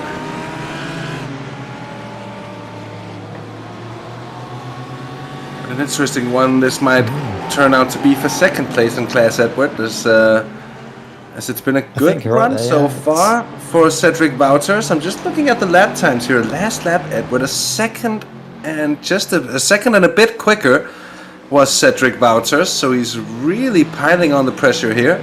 That might have been a moment of unlucky traffic, of course, for Jens Hoosens, but if it isn't, the nerves might just start to be building there for Hoosens ahead.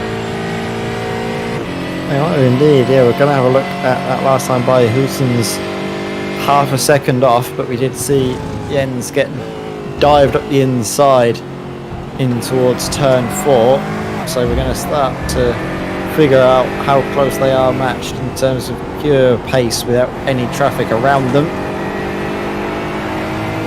Looks like that Cedric has a slight advantage here, but of course it could be down to how much Cedric is willing to take out of his tyres at the early phase. Very aggressive on turning, nice and early to get the turn in. Does scrub the speed a bit more and scrub off the grip from those front tyres a touch more as well. Whereas Jens Goosen seems to be more content to be a bit gentler on the car. It's slightly slower, but of course it's a lot nicer on the tyres. Oh, as we hear, you hear the cars before you see them. The Lamborghini's blitzing on by up the inside through 7, 8, and then able to get out of the way in terms of through turn 9. Cedric Valter struggling a little bit actually on the exit of turn 9, which is interesting. Usually if you're the car behind, you can maybe try for that later apex and see if you can find a run up through turn 10, but sometimes when you are this close, it's easy to get unsighted, especially coming through into the last corner. If you are nose to tail, to find your turning point is a lot harder.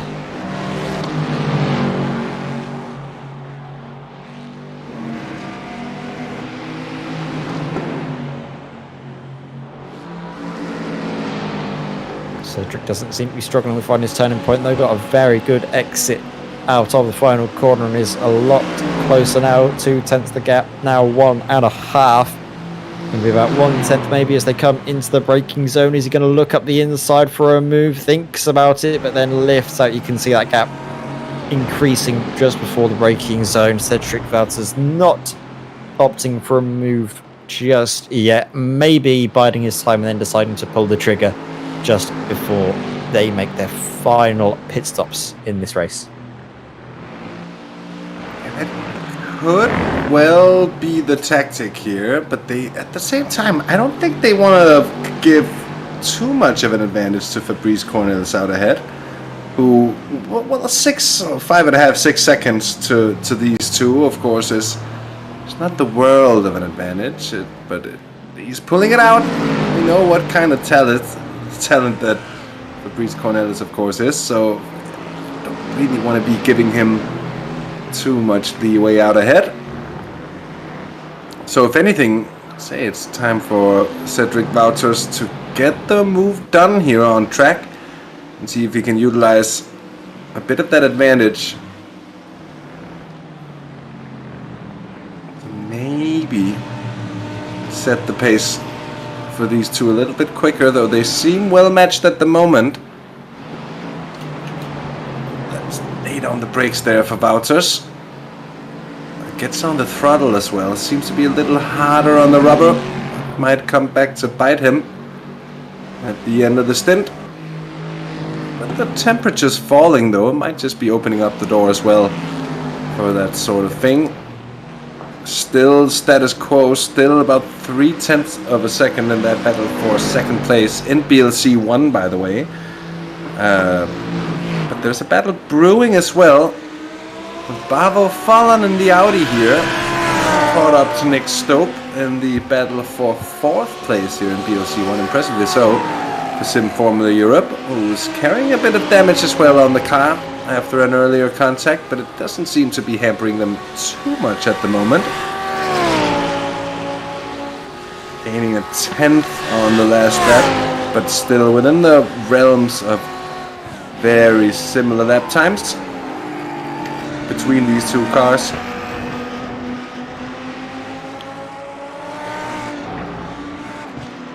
Got a stop and go penalty there for the 51 car. Avoided contact with the 66. So the 51 car is looking through Jorrit Svinen in the other BMW. Yeah, they're in the pits now. NC class, yeah, we see them in their pit box now. There's a avoidable contact with the 66, which is Rutger Herbosch. Don't know if we saw that incident or not, Hassa. Here we go. Oof.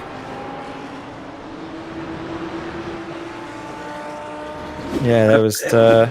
I'm not very sure, to be honest. I think they were basically already off the circuit by the time. I think that was more a Bosch coming across the nose, I think, but I'm not sure if there was something before that, perhaps, that we might have missed. Might have been a bit of prehistory coming into that one, not quite sure here. But this is earlier between the two. Swinen now behind.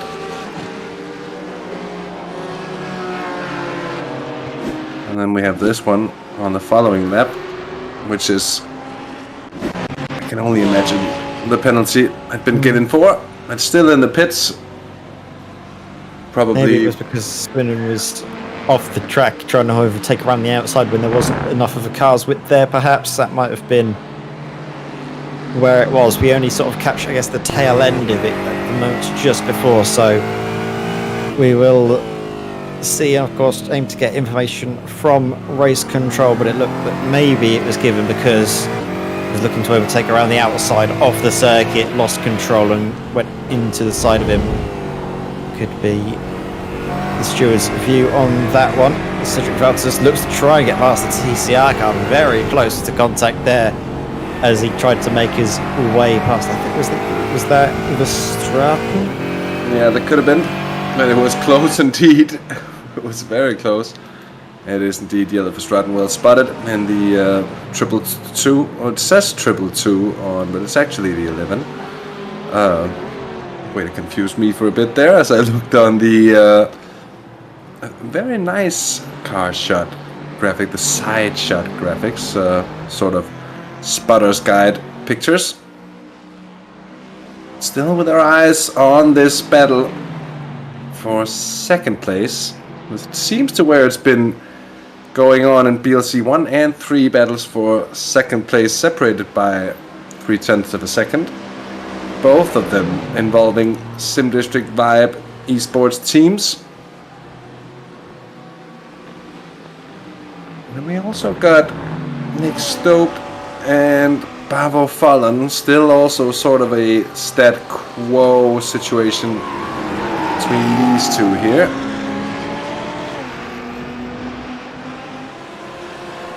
But it might just be that middle part of the race, Edward, where the tactics begin to take the main stage and we see the action sort of heat up as we come into the final stint again.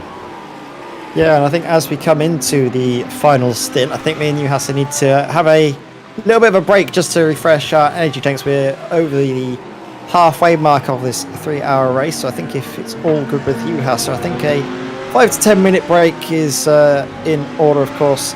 Cameras and such. We've got race control here to pick up the slack while we are gone, but I think we should be able to go just for a short break. Do you think, Hassan? Yes, indeed. We'll be back in about 10 minutes' time and hand you over to Ronald and Andy, indeed, and to let them have the word for a bit. We'll see you soon. Good evening, everybody. Thank you, Hesse and Ed, for so far. While they take a break, we will try to keep you up to date with racing. We will try to do it in English, however, we could switch to Dutch a few times, so we don't speak as eloquently as Hasse and Ed, but we will do our best. So far, Andy, we have seen some great battles in BLC 1, also in BLC 3. So I think we have a very nice race in our hands so far. Yeah, I'm very happy with the level of sportiveness, the fair play. We had a few little incidents, a few little rubbing, but for the rest everything is quite okay. Yeah, indeed. I think we had to hand out 2 penalties for some unfortunate decisions of some drivers that resulted in a contact.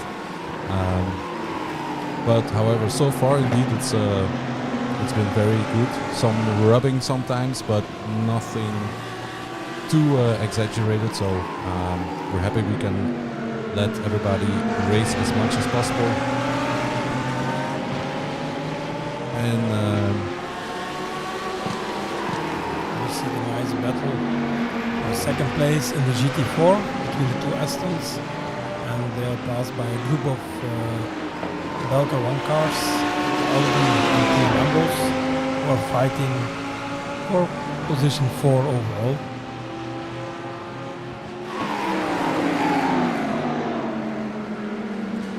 Yeah, unfortunately we have some sound issues on our end. We try to manage them as good as possible, but it could be that the sound a little bit less clear than Hasse and Ed, but we will try.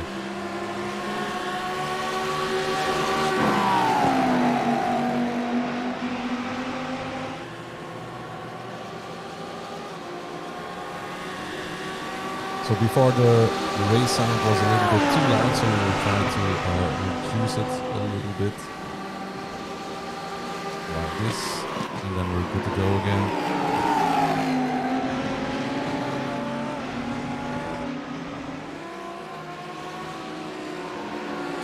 And as you can see, we also have a nice, neat new feature, the webcam streams.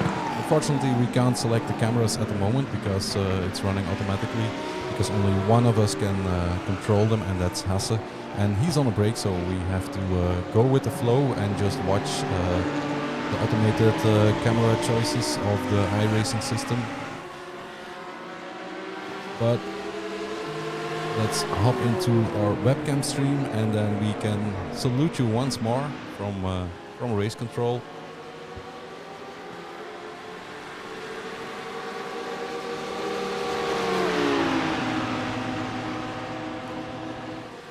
And it's a bit busy at the moment. And it's the first time that I see that the leading cup car has a lot of damage. I'm not sure where that happened. Did you see it? So we will check our incident list. Maybe if we can... Oh, no, that's not it.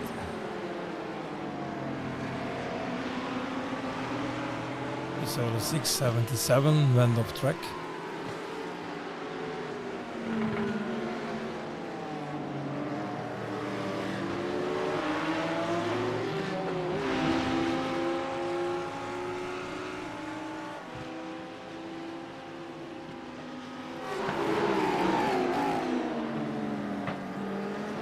So at the moment, some of the drivers who are racing at the moment are racers who are also competing in the real 24 hours of Zolder last week. It is like Cedric Wouters, who had the pole position overall in the 24 hours with his Lamborghini, is now racing with Aston Martin number 25.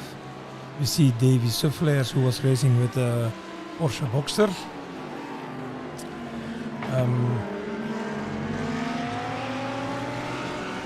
Then we had some drivers who were racing in the Belcar Skylimit Sprint Cup, like Laurens Kloots.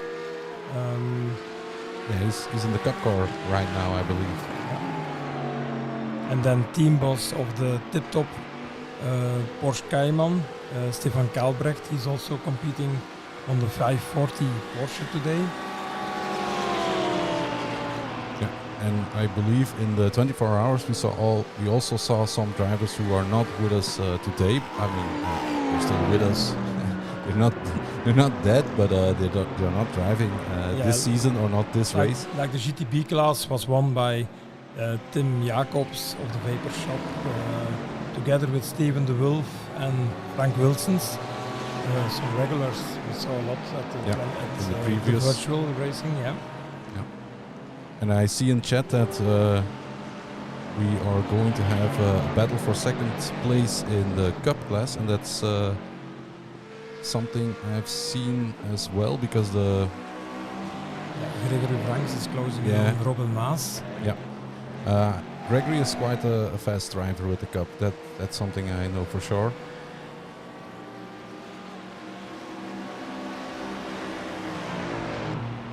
We also have a few cars who are completely in the livery of real Belcar race cars, like the Porsche of Redant Racing, the number 12, here raced by Maxime van den Hove and Renzo Uilenbroek, but also the Audi, the official winner of the 24 Hours of Zolder with Bavo Follon and Wart Mallaerts, is completely in the livery. They were winning the 24 Hours last week. Yeah, exactly.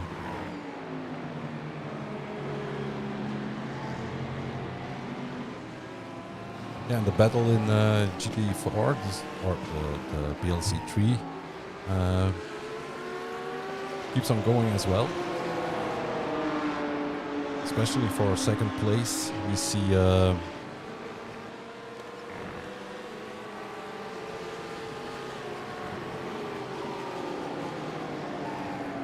Wouters and Goossens battling it out.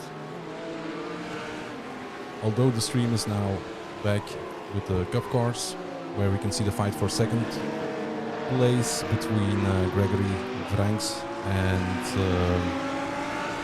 Robin Maas. yeah.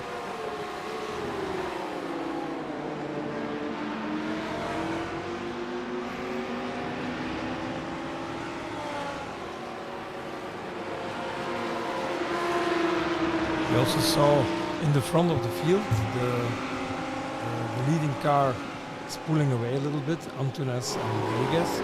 But for second place, Sami Favre went past Victor Gramin, and they are still very close together, so it will be a very exciting end of the race for them, I think. Yeah, because they are more or less on the same strategy, I believe, as well. Just one lap difference in between the pit stops. The Lamborghinis, they have not a big choice. They can just drive 1 hour, Yeah. so they cannot gamble with the strategy. And as you can see in the straight, the Cup car is also as fast or even faster than the GT3 cars. So it seems Hasse and Ed are back, so we can leave you back in the hands of the professionals. We are going to check the race incidents and things like that, do what we do best, and then we leave the commentary to Hasse and Edward. Oh, you're much too kind, Ronald. Thank you very much. You and Andy could take over just. For 5 minutes. I don't think yes. I've ever been called professional at anything, but that is a big compliment. Thank you very much, the pair of you. And yeah, Hasse, we're back in the comms booth. We've been all watered up. Our voices should be good to go until the end of the race. And what an end of the race we could be in for. We've got excellent potential fights all the way up and down the field. BLC2, the fight for the second place is as close as ever between Maas and Vranks. And then as well in BLC3 we've got Wouters and Goossens both together. BLC1, Favre and Graman still top to tail, but this time Favre ahead of Graman. But for how much longer? Because these two, they're very closely matched on pace, aren't they? Yeah, and we've seen it for the majority of the second stint of the race that they've been nose to tail with one another. And it just seemed like it was a question of time before Sami Favre would get an opportunity to get his nose ahead. It has happened. But indeed, as we saw just before taking our short break, Edward, it's the advantage of Carlos Dieguez that has been steadily increasing. It was about 10 seconds when we went off. It's now 12 and a half seconds up ahead for the Portuguese Anage competition driver. I'm back with the battle there in BLC3. Jens Goossens still holds on to second ahead of Cedric Wouters, but it's by a meager 0.3 of a second. Seems to wave back and forth ever so slightly, but he gets close on occasion, and there could just still be things happening between these two as Wouters take the short line through there over the sausage curb, but it might just have worked out for him. He's still trying to get that run. It's a good run this time around. Might it be a move this time around, Edward May? Or is Cedric Wouters still just content to sort of sit in the slipstream? Big lift from Wouters. Huge lift indeed. There. So maybe just aiming to do that extra lap, have that shorter pit stop at the end of this race for the 25 machine here at Traxxas by JWS Motorsport. I think that's the plan. I think, as well as memory serves right, I think this 25 car was one of the earliest cars to pit in their class in BLC3. I think they came in pretty early. I think like 40 or so, like 45 minutes into the race. If I can remember, I definitely know there was one BLC3 car that came in. For some reason, I think it was the 23, Cedric Wouters. So right in behind. Well, Wouters is in the 25. The 23 is the car that's 15 seconds down here now, driven by Matthias Maas in 4th place. I do like. You're right. There was one of the BLC3 machines in early. That was probably a tactical decision to try and do just that, as this is not the best camera angle I've ever seen. As Franken I think we've goes seen around. that a few times from that car. Set up very loosely at the rear end, it seems, to try and get that extra rotation. But sadly, a little bit too much rotation there for who's Franken, but thankfully no cars collected him. Look at this now, Edward. Something we haven't seen too much of here tonight is a 4-position battle in BLC2 now. On track. Because it just got spread out early here, and Greg Franks with a very, very good run on Robin Mars. He lifts off. That was gentlemanly. Mars gets a poor run here, and I think Greg Franks might just be regretting it as he's forcing the mistakes from Robin Mars ahead. In the ART sim racing machine, he's going to go for the move sooner rather than later. I can only imagine Frank's looking, but of course difficult here in the BLC2 Porsches because they do not have ABS. Oh, this is a lunge if he's able to get it to work all the way through turn 12. That was very late and forced the 55 to leave space quite almost abruptly. The move was half made and then half not. That's going to frustrate Robin Mars because Gregory Franks has been looking everywhere, to the inside and to the outside, doing all of this but still not actually committing to the move. So there seems to be a bit of mind games going on from Greg Franks. He needs to also be conscious of the fact that he's got GT3 cars all around him. Let's buy the 33 of Goose Franken.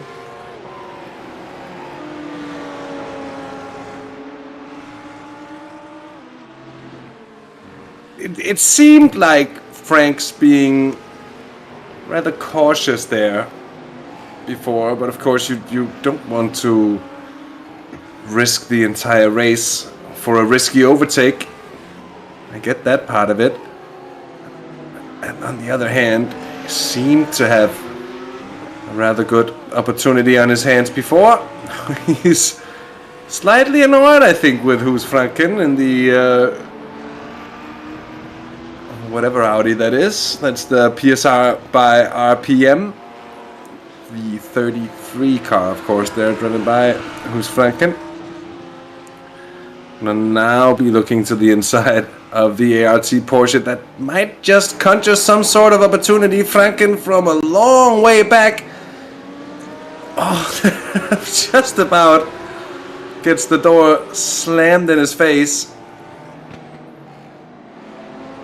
But the battle that was just about cooling down for a moment there is red hot yet again here, Edward. As Robin Mars certainly has his hands full here. Yeah, he really does. He's going to have to use everything he can do to try and stay in front. But sadly, I've had another technical issue, and I think, Hasser, it's time for me to try and get to the bottom of this for next time. And Ronald Moons has very, very happily been able to hop in for me. So it's a shame to leave you, Hasser, but these technical gremlins are just getting a bit too much for me. I think it'd be better if we have someone that's able to constantly see all of the action happening and not have their monitors completely go on them and their fans only kick it into 12th gear. So thank you very much, Ronald, for stepping in, and hopefully we'll have a great finish to the race. I hope the same, Indeed. Ed, and thank you for the commentary so far. I just hope that somebody in the YouTube chat can confirm that they can hear me, because me also is having some issues with the sound. So a thumbs up in the YouTube chat would be nice if you can hear me. That's all right. Well, thank you very much, Ronald, for stepping in. Thank you as well, Hassan. I mean, hopefully the final hour's worth of racing is just as entertaining as the first two. But I will take my leave and wish you all a very good evening. Well, we've just seen Greg Franks brilliantly take the position from Robin Mars there. You saw that coming from a lap ago. And sorry to interrupt you. No. You're loud and clear through, it seems. Yeah, yes. I got the confirmation that the sound is okay, so I will let you guide me, Hasse. Well, yes, indeed, Ronald. Nice to have you step in as well. Such a brilliant team we've got running this this series in the end. And just fingers crossed for Edward May's graphics card, because that might just be a rest in peace moment that we've had there. We've seen so many drivers and teams along the way suffer technical issues, and even pieces of their sim rig or kit that's died on them in the middle of a race that I've been broadcasting. At least it's happened a few times or three. So let's hope it's not a similar one. But for Edward May, here is Robin Maas is fighting the rear end of the car here through turn 3 run. Yeah, and indeed, Gregory Frank. I don't have to pronounce the names in English. I just can say them as they should be said in Dutch. Franks. We of course know Gregory. He's a good driver, and he knows his way around the track with the Cup car. So the Arts car will have a hard time keeping up with Gregory. That's for sure.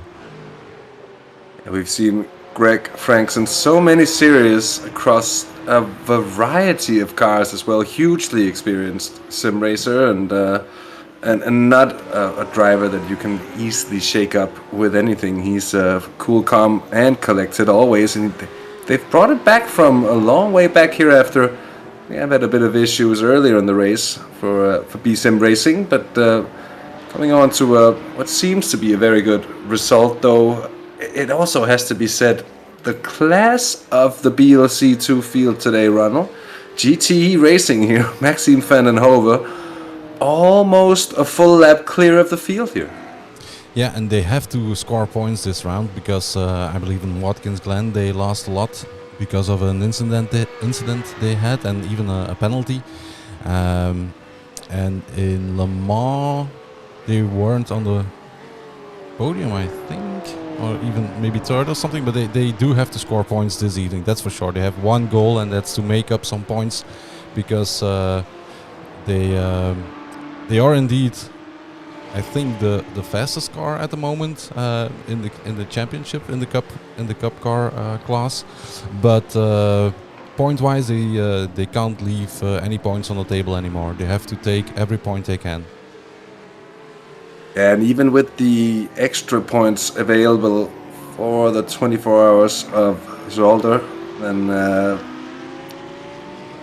yeah, it's true. There is some catching up to do when it's you're up against drivers that don't usually make that many mistakes. But we've also seen a BLC2 field this season that has been at times rather unpredictable, and it's been very, very good to follow as well, with some open races and different winners in that class as well. And generally this season, I think a few of the teams that have switched to different classes, there's a huge lug up there for the ART car, almost getting it wrong, and they actually do get it wrong with the 50, so with the 25 that is. Yeah, and that was on the front 26, wheel. Sorry, yeah.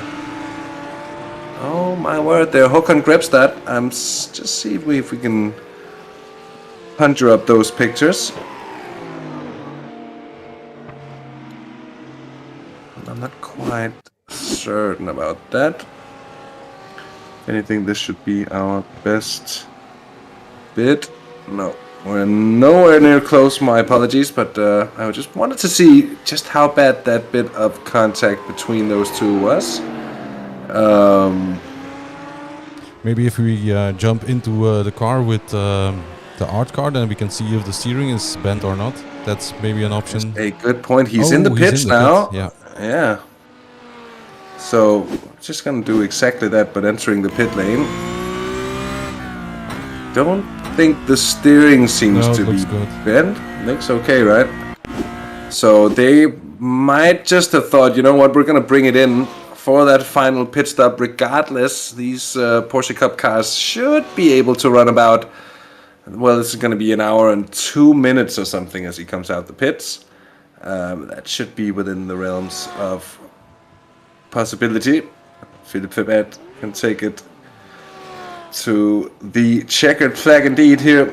Guus Franken, who's got Dirkie Satchet on the tail. That's the Valkyrie eSports rookies car, who, if memory serves me right as well, serve the penalty earlier, Yeah, or were they? No, they did, right? Yeah, indeed. They had a stop and go penalty. It just goes to show as well that they're still sitting ninth here and never really been able to recover from it, and you really have to keep it clean throughout the race if you're in search of a good result here. Yeah, we discussed this here as well today, that the level of driving and the whole field has grown within those. Every race, the field gets better and better. I can remember 2 years ago when the first races, we had a lot of incidents, a lot of drama, and as you see what kind of racing they can show us tonight, then you definitely can see that there's a lot of growth happening. Everybody is getting better and better, and the level of sim racing is fairly amazing. Actually, I believe we have an average I rating of something like 3,200 or something like that, on a field of 147 drivers at the moment. That's a pretty impressive stat, to be honest. This is that's what I would refer to as a spicy field, especially taking into consideration the size of the pool of drivers altogether. I'm just gonna go back and see what's gone on for Didier Dexters, who looks to me like he sort of forgot where he was on the track. He went flying into that corner, overdoing it, to put it mildly. Yeah, a bit of a drift. A bit of a big one indeed, the rallycross route. Or actually not, because this track, as most of you will probably know, actually does have a rallycross layout. That's an idea for next season, although I know it's not possible. It still be fun to include the Joker lap at least once. And I can in see the race. I can see the art car coming back out of pit lane, so they were back in pit lane if I'm not mistaken. Or maybe a drive-through. Yeah, Could be. Yeah, that's true. He's been in, and I think straight through for 23 seconds. So Yeah, that's a drive-through penalty. that's a drive-through. That means they've picked up an incident point too many for tonight. Yeah, 15 incident points will give you a drive-through automatically. And there is one corner where the incident or the off-track is very tricky. That's the one going up the hill, the right-hand corner. Yeah. There's a nasty off-track on the outside of the corner. It's so easy to pick him up, Yeah. and especially in a car like the Porsche, or anything that doesn't have a lot of downforce, anything that tends to drift on exit, like both the BLC 2 and 3 machines really do when you push them to the limit, which in turn you do up there, and it's so tempting to go out there and just take every bit of track you can, and 15 incident points as well really demands a high standard of driving as well, and to drive within your limits as well, which is what we've seen a lot of as well. That's where people tend to grow the best. Here's Huus Franken, still half a second clear of the Belcar eSports rookies car on their comeback mission. It seemed to be relatively well matched on pace. Last lap, actually an advantage, 0.7 seconds, in the direction of Franken, but that doesn't have to mean the world. Could have been traffic. Yeah, it's always hard to. If you just look at the times, it's hard to guess if they had traffic or not. It's you can easily lose a second or even more when you have traffic at the wrong place. Just a second look at this on-track overtake here for Didier Dexters, who had that huge moment before. Now he's gone and past Thomas Robin.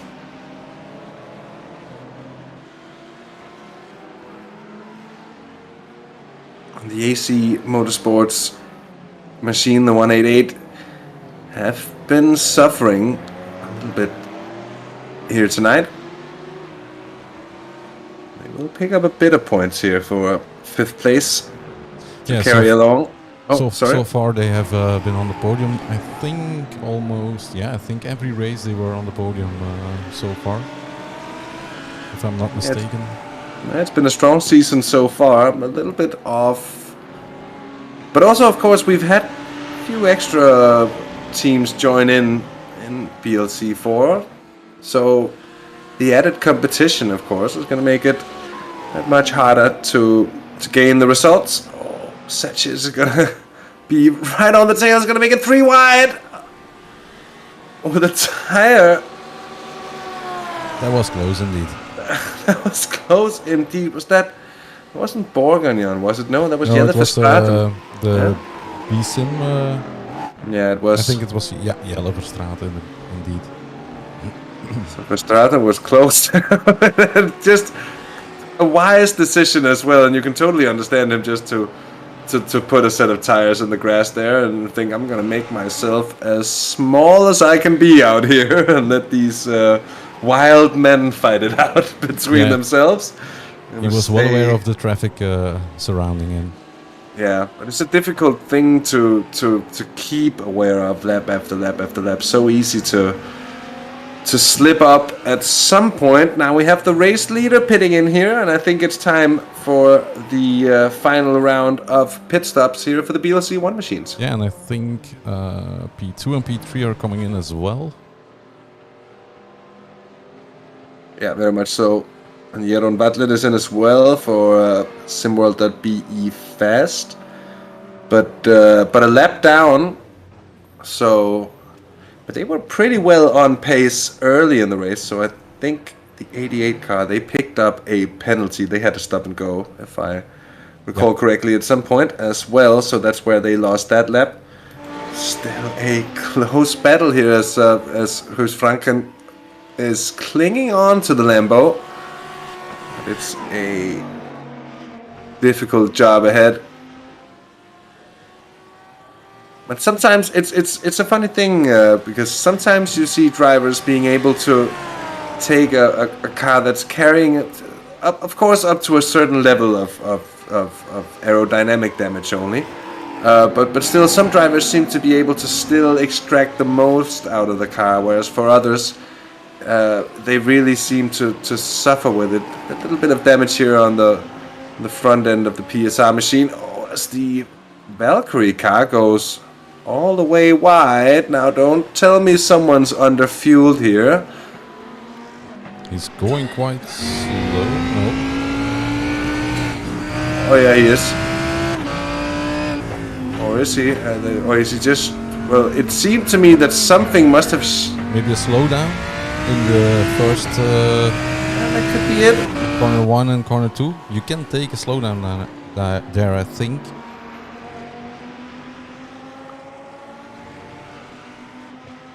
Gonna be an interesting one regardless. Of course, they will be doing 72 laps like the leading cars. Just gonna look at the gaps between the 3 leaders there. Valkyrie, Olivier Bultink. Yeah, he's quite a bit of way down on Jonathan Poulet here, and I don't recall having seen exactly what happened between the two. They were together in the pit lane, and I think just the pit stop of Olivier Bultink took a bit longer. 15 seconds longer in the pit lane time overall, yeah. That's long. And that's long, so you have to wonder if that's them taking some of the tires and Poulet taking none. I'm not quite sure. It's an interesting proposition. I think a pit lane time of them, they could have been repairs. It could have been maybe tires. Could be right. Yeah, maybe half a set of tires. I'm not sure. 15 seconds or so. Anyway, that's put a bit of pressure on Bultink to really perform at a high level. There's always a bit of a reason to try and stretch your stints as long as possible when driving with a field of this size, especially with the multi-class traffic. That is, of course, the fact that you cannot really rely on being able to pull in your maximum pace on every lap At least if you try and do so, it's always associated with quite a lot of risk, and the traffic seems or tends to sort of be better on those who try to go longer on the tires. But it's going to be an interesting one to see how this battle for the lead and for the podium, at least, in BLC 1 plays out here in the final hour.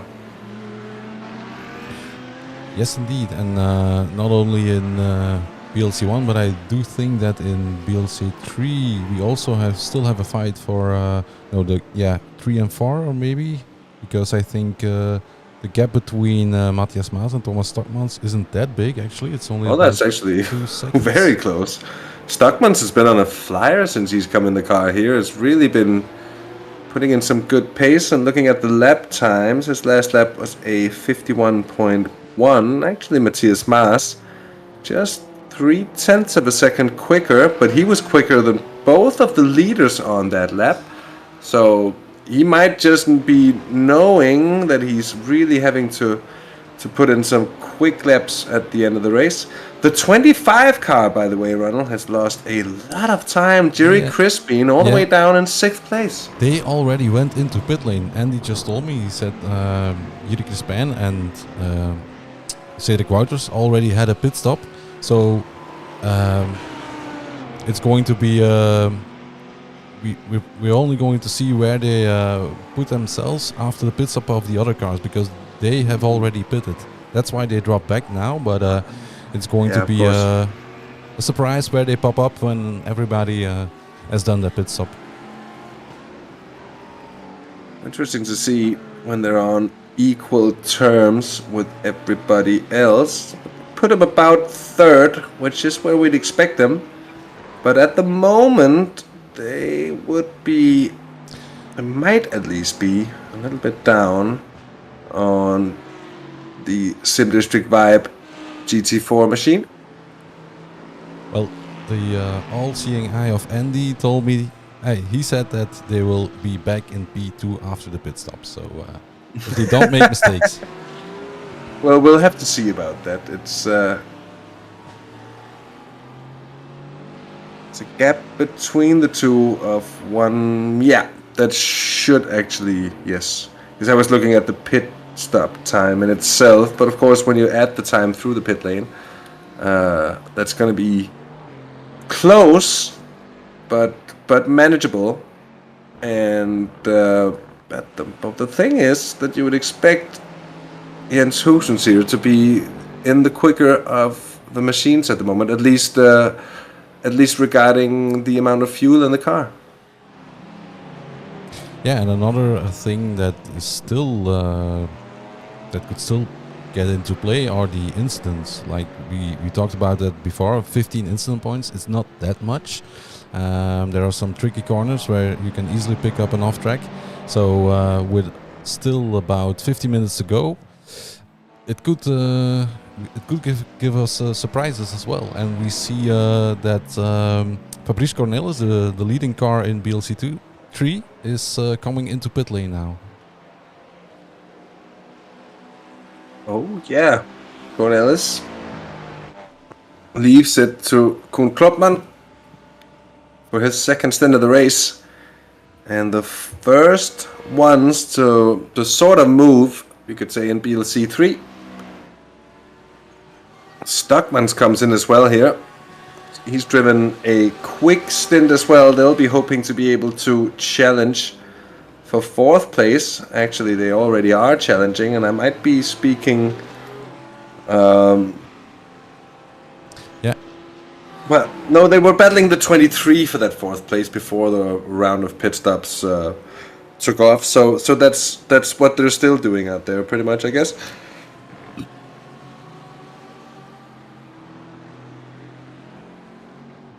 Anyway, the 450 of Jens Hoosens now in the lead for a second or two. I guess it's going to be a few laps, maybe. Depends on when they get in.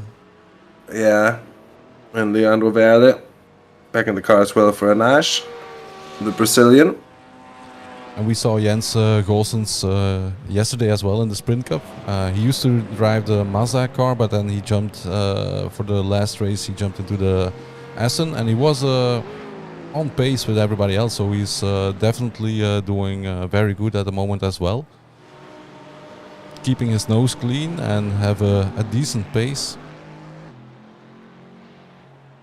Very much so. He's actually it's always impressive to see someone adapt to a different car that quickly. It's not always easy, mind you. Every car in iRacing tends to have its own quirks and own ways of working, and getting used to something new isn't, at least for everyone, that easy. Indeed, and but actually that's one of the things I like of iRacing. I've tried some other titles, not gonna mention them, but every car just felt like an old Volvo on a broken suspension. Actually, with iRacing, it's there's definitely a difference between the car, and like me, if you're limited with talent, then yeah, you can only pick like 3 cars maybe, and just focus on them and try to be as good as you can, and just leave all other cars on the side, and just focus on the ones you like the most. Yeah, that's true. And I tend to do the same as well. I put I put most of my driving time into the Lara LMP2 machine. With a bit of Porsche Cup on the side, and a bit of GT3 as well. But that's mostly when you have to, basically for the 24 hours of Spa. Yeah. Yeah, and I think I'm a little bit biased because I like the car very much, but I do think in the current field we have right now, the Porsche Cup car is one of the hardest to drive on the limit. Yeah, definitely. But it's one of the most challenging cars generally to drive around, because most race cars tend to have a fair bit of electronic assistance to help the driver along. There isn't really much of that in the Porsche Cup, as per regulations, of course, but it's a raw driving machine. Although I would say much more focused than the previous version of the car, which was, for me at least, a lot harder to drive than the new one, which is, while still being a Porsche Cup machine, it's certainly is more friendly than what we've seen before. And just to follow up on what's happened here, Ben Hicks has had a problem, and he's jumped to the pits. Oh, and no. Yeah. I don't know if you could hear my colleagues here in race control, but they were following the incident as well, because it popped up on our screen and they were like, what is going on? What happened there? That's really strange. And he's glued to the wall, it seems. Yeah, he was stuck well and good in that tire barrier. No getting free of that one. Oh, yeah, that's gonna feel painful. Yeah. Reminds me of we've seen it before as well in Formula One and in different motorsports when drivers bin it on either pit entrance or exit. That's just the worst thing to do. I must admit I've spun the car in pit lane also. I've done that. So have I have. Yeah, I mean the pit entrance at Bathurst. that took me a few. Oh yeah, that's also a few. Yeah. Indeed. That's pretty nuts. But it also just goes to show that you really can't leave your concentration by the roadside for a moment in a race like this. You have to stay focused for every second of your stint, even the final moments coming into the pits. Well, we can't say for sure what happened to Ben Hicks there, but it didn't look too good. Matthias Maas is coming into the pits. Yeah, and then we have everybody in pit in.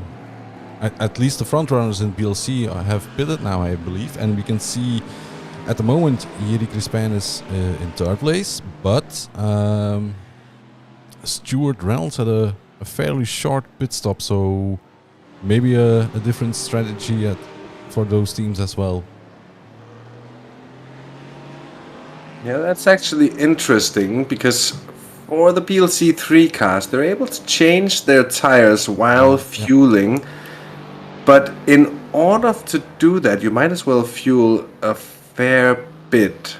So I wonder if the reason they might have not taken tires and taken less fuel as well, Stuart Reynolds and the Sim District car there. Another thing to notice is they had their pit stop quite a bit later. If I can. Yeah. Now the What I gap can isn't see at that big. least It's only about It's- 2 seconds or 3 seconds. Three seconds between the two, and then Robert Janssens, Oh. who's right on the tail of the two. That's 2 seconds as well. So both the 23 and the 25 still in the hunt for podium places. This could be very, very interesting. I think the 12 laps extra that GD Chris Bain had to do, or will have had to do at the end of the race, might just be the reason they spent that a little bit longer in the pits. Indeed. They would have been well clear of Stuart Reynolds had they been on a similar sort of pit stop time there. But just interesting to notice. But chances are fairly great that we are going to have a sprint to the end in this class for at least for P2 and P3 probably.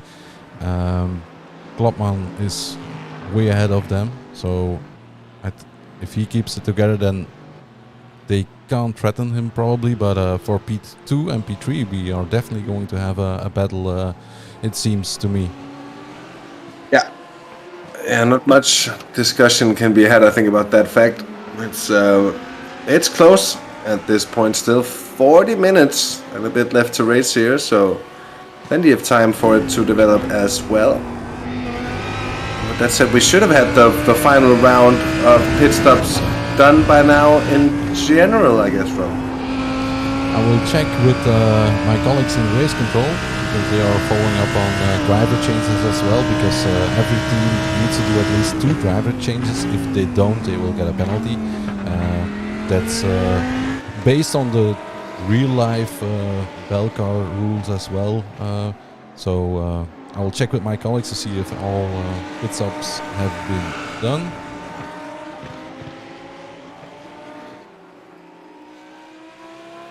If that's the case, of course, that means that it's for everyone on track. It's racing till the checkered flag. And Jeroen Bartlett here, putting on the pressure onto Håkan Grebstad. In DLC1, everybody has done the driver changes, so that's a done deal. We still have some pit stops to go in BLC2, and as we can see, Belcar is indeed Kurt, excuse me, is also coming into pit lane now. Yeah. Sitting in a good position there, the Alpha Brab team. Number 9 car. But although, I might have spoken too soon here. Yeah, indeed, he has done a drive-through. It wasn't a pit stop, it was a drive-through for Abel Kurt. They might have done their final pit stops. Let's see, the pit lap 40, it seems. So maybe not here. No, indeed not, because Martin Deckens is in as well. Yeah.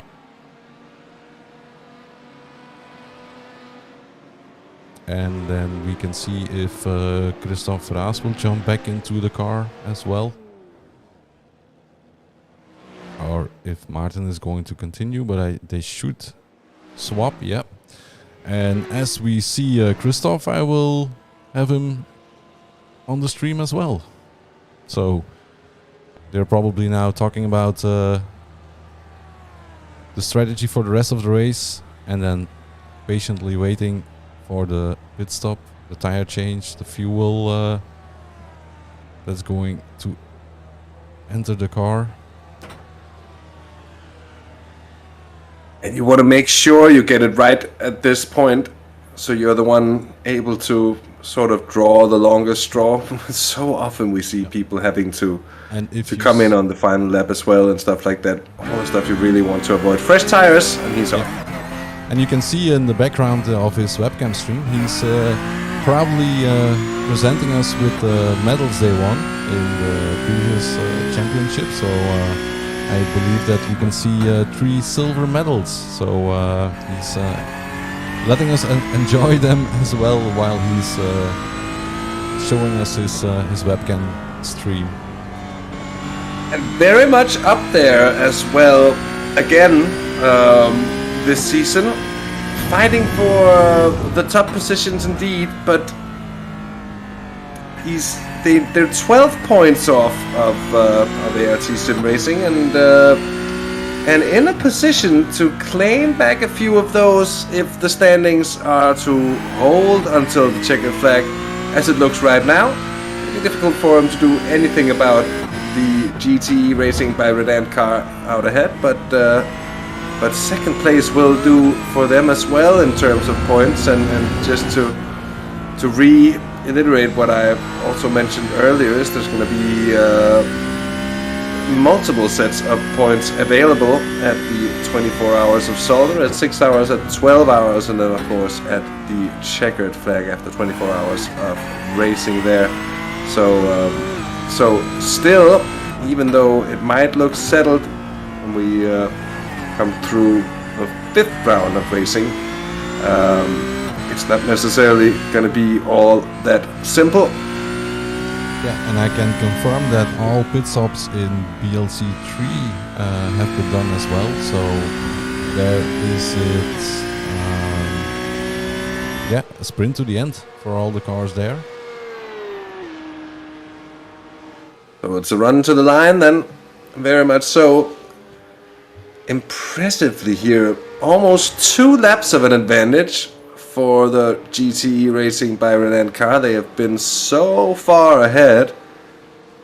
Yeah, it's and not after the race, because I'm going to try to find out where they picked up that damage, because the nose of that car is really damaged. Yeah, that's interesting. But they still need to do a pit stop. From what I can see, at least, last time they were in was on lap 42. Means they would be, if they've followed that strategy, they're going to be pitting on this very lap for the final time. It's not going to endanger their lead in any way. They're still going to be comfortably ahead of the 999 car of Christoph Raas. Yeah, and in BLC 4, all pit stops are done as well, or at least we can still see Nuno Henriquez in pit lane, but he's leaving the pit lane right now. So all the cars in that class have done their pit stop as well. That only leaves us that single car in BLC 2, I would think. Yeah, definitely so. I think we still have 2 cars in BLC 2 that needs to pit. Yeah, the duct tape racing car here as well to come in. Yeah, exactly. So the lead car and then one of the duct tape cars. Yeah. And now I can see that, there's Abel Kurt is also coming into pit, and this time it's for a pit stop, not a drive-through.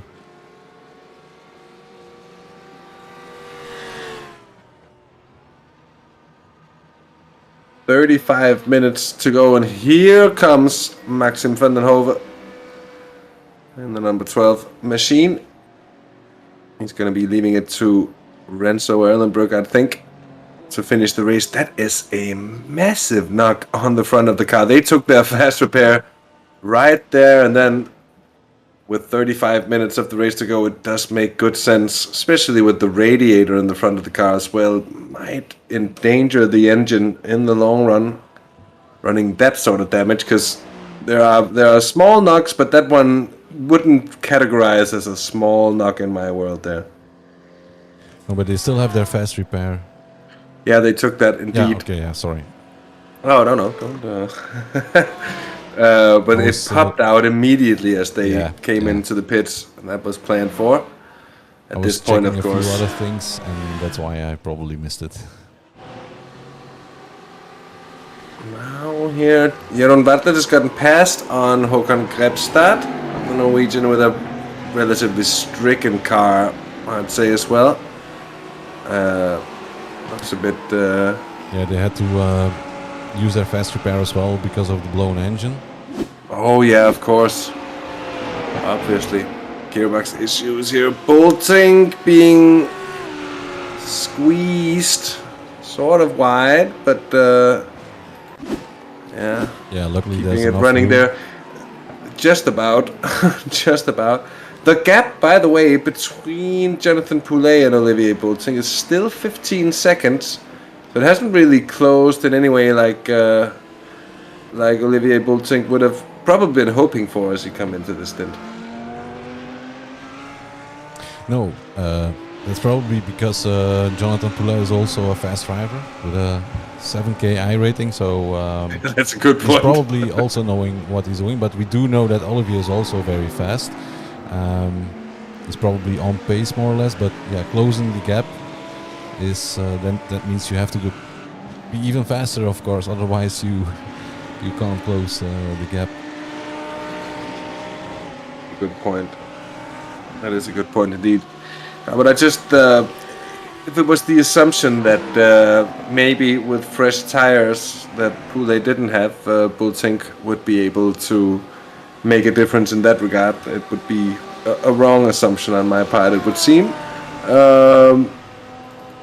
Now my live timing is crashed again, which is just wonderful. Get a short second to And a little bit of get it contact with relaunch. Repstad and the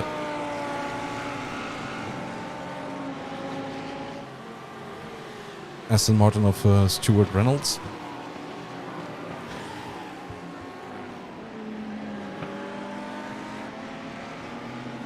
And we get a refresh of the timing. It's apparently not a good night for technology, it seems to me. No, I would certainly say that we've seen better. Yeah. Seen better.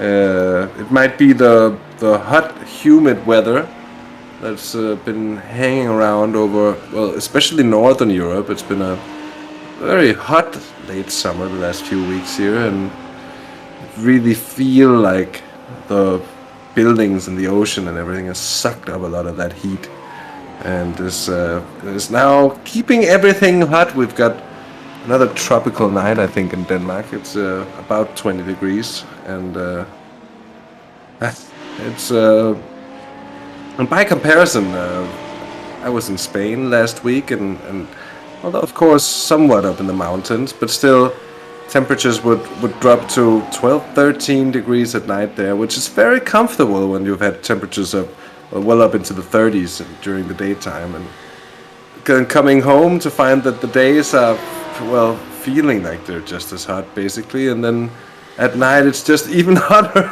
It's like, what the hell? Anyway, enough about that. Here is Håkon Grepstad. He's lost a bit of time on Jeroen Vatlet. There was a bit of a battle before. There isn't really anymore. I'm just waiting for the cars to come around, so the timer is going to update on them, and we get the golden overview back on just what happens here. There's been a problem, I'm afraid, for Glenn Mertens. Oh, and a TCR was involved maybe as well, because he was in a strange place on the track as well.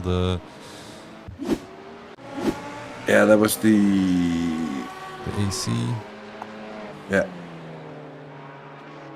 Not sure what happened. Maybe he got a bit spooked by the Porsche car. Yeah, I can't recall anything from before it, so I don't think there's been any drama for him, really. Maybe it's just a close call. Seems it definitely could have been worse. Yeah, I can see race control is checking the situation as well. And apparently, yeah, the Porsche Cup car broke very high. Yeah, not sure what happened there, but the EC car had to take evasive action actually, as I can see from here, because of the braking of the cup, and then he still missed the corner somehow. So maybe his tires are completely gone. Yeah.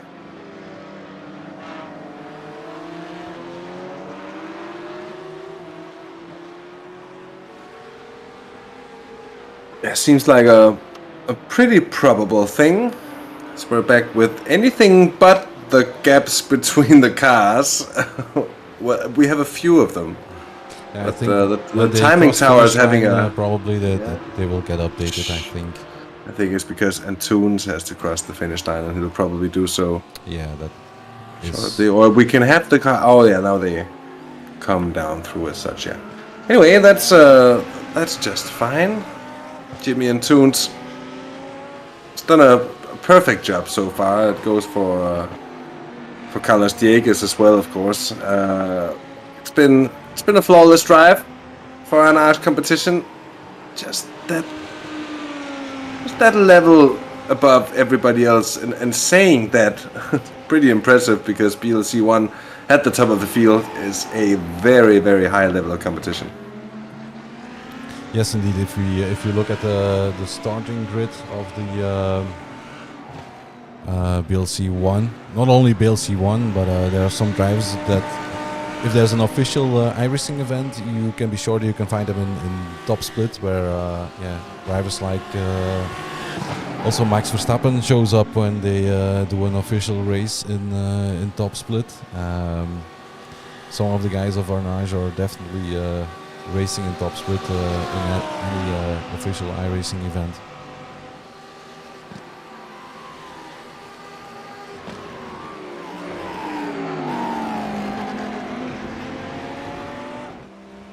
Let's gonna have a look at this battle here. Koen Kloppen, of course, those 15 seconds are gonna be hard to close. Yeah, But he Stuart can manage the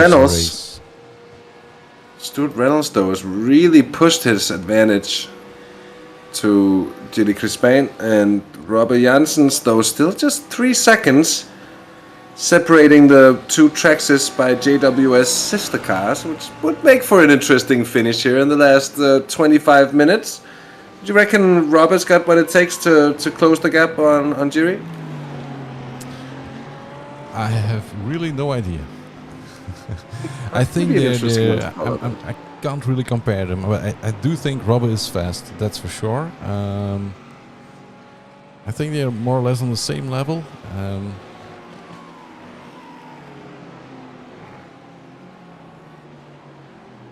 Well, we'll see about that as the final 25 minutes of this race. That'll be in 3, 2, 1, and there we are. 25 minutes from the end of the 3 hours of Barcelona, the 4th round of the virtual Belcar series here 2022. It seems that it's really not happy to give us the proper timing. It sticks a bit back and forth. It's rather annoying. So, of course, our apologies for the immediate failures of our timing system here over the night. It's usually very stable. It's very rare that I personally have issues with SDK, but tonight is one of those nights. Yeah, sometimes after an update it can be a few times. It can take a while before it's really running back as it used to be. Of course, we are also dependent on one of the on their servers as well. So that's probably sometimes it can give hiccups as well, a server.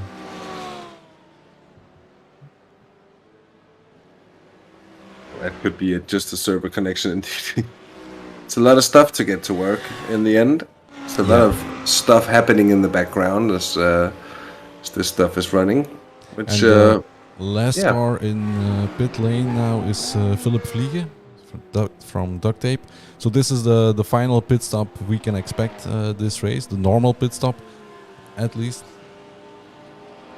Yeah, then we'll see if anyone under fuels at some point. We'll have to stop with it to go. Or passes the incident limit, because that's also still a possibility. Yeah, that's true.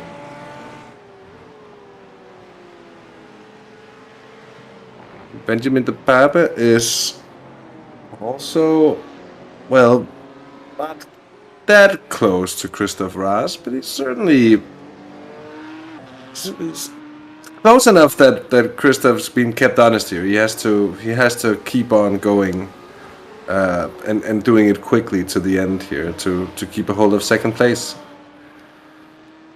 Yeah, and not only have we a brother-sister battle in BLC 3, but also in BLC 2, the two duct tape cars are. I don't think they are very far apart either. No, that's a second and a half here. That's true. Yeah, so it's all about the team battles tonight. That's something that we actually haven't seen too much in previous races, so it's something new in that regard. Vliegen here, who's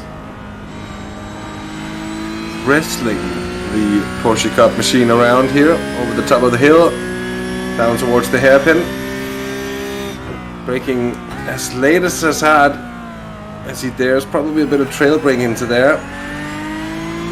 Yeah, both cars had their issues at the start of the race. That's why they dropped back so much. That's true.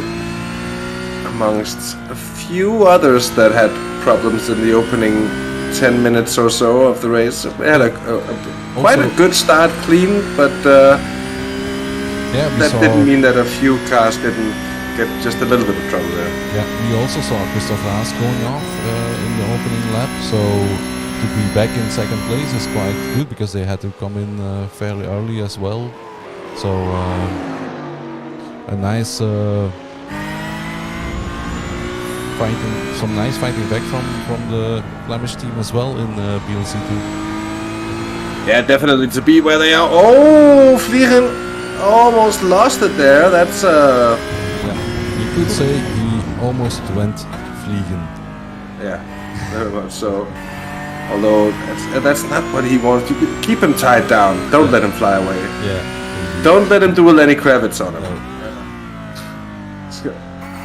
But he saw that just gaining back the time in traffic. They're coming up to a bunch of slower cars here, and as a driver chasing someone else, you're always sort of licking your lips over the prospect of the car ahead being slowed down and you just being able to drive up into that gap, basically. Yeah, and especially on this track with all the corners. We saw it yesterday in the virtual Belcar Skylimit Sprint Cup as well, that you really can play a game of chess with positioning your car on the track for before some corners, like the last part where you be on the outside, turn left, and then you're on the inside for the next corner and stuff like that. So it's a game of chess on this track sometimes. You want to avoid doing what Vliegen just did here and sort of driving onto the tail of a slower car through the corners. What you want to do is just lift off that little bit earlier and carry less speed coming into the corners, but then be able to fly off the exit and make sure you don't suffer on the exit speed at least, because it's gonna harm you all the way down the start-finish straight, which is quite long here at Barcelona, and it's just getting that little bit too greedy, maybe, a little bit too anxious that you want to move forward, but that is what it is. You probably see the gap grow on your delta, and then you get worried and you try to push as hard as you can, and then but sometimes pushing harder isn't helping, and it's indeed sometimes better just to let the car roll through the corners and be patient, and then go on the accelerator as soon as you can.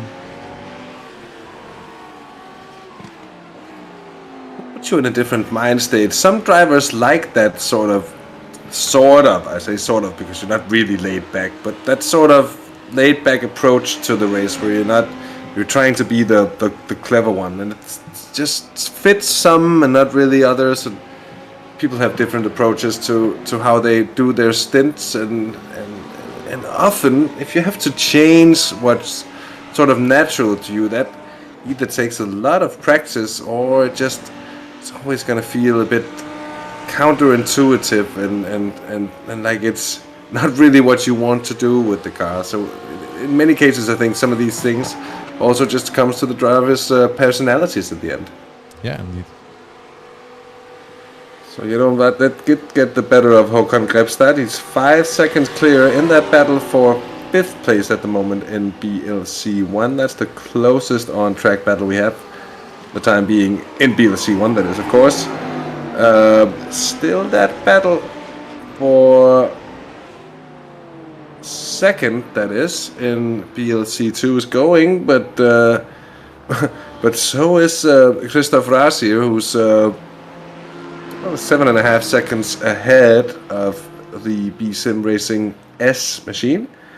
In BLC 3, Koen Klopman has a comfortable lead of 11.5 seconds, so it's actually been closed a little bit over the last few laps, if not quite a bit here. The last lap for Stuart Reynolds here was a 149.77 compared to a 151.17 for Koen Klopman.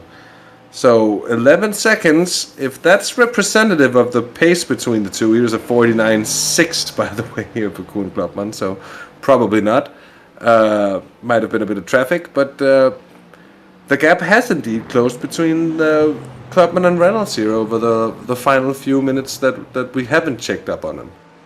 And that damage, look at that there. That left-hand side damage, Ronald, that's new to me.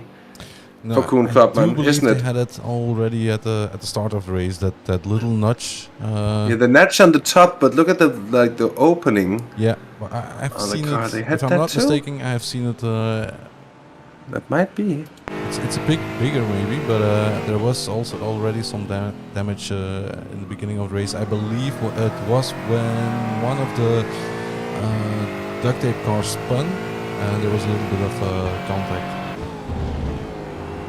That might just be it. And I was a little bit silent because I don't know if you just saw what happened a little bit earlier when the leading car passed one of the duct tape Porsches. There was also a little bit of contact, and at a certain point they were 3 wide as well. So there was a very risky moment for all cars involved. And those are the situations that you rather really just try and avoid. Just, of course, you can't always, but it really takes a cool trio of drivers to work out a 3 wide. At least if it's coming into a corner, of course, on a straightaway, it's manageable. But you need to work out whatever's going to happen when you have to start turning, and it's not always as simple as it either looks or sound, dare I say.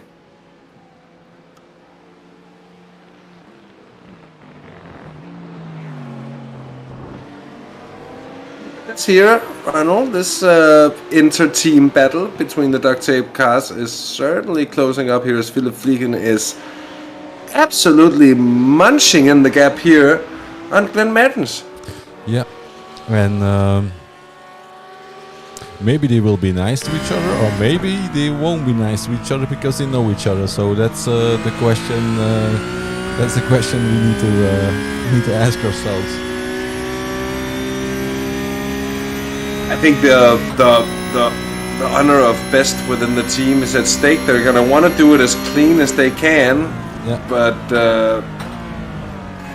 doesn't look like there's gonna be any sort of free passes or any sort of team orders here. No, probably not. They're gonna let they him also race. said whatever happens, it doesn't matter because they have duct tape, so they can sort their cars out and mend them with duct tape and tie wraps maybe as well, and then Yeah, back out they go, right? yeah, maybe we should have a tie wrap team in the Belcar as well. That'd be funny there. Interesting the move there from Mertens to just slow Fliegen down that little bit extra on the apex to sort of defend himself through the next section of track here.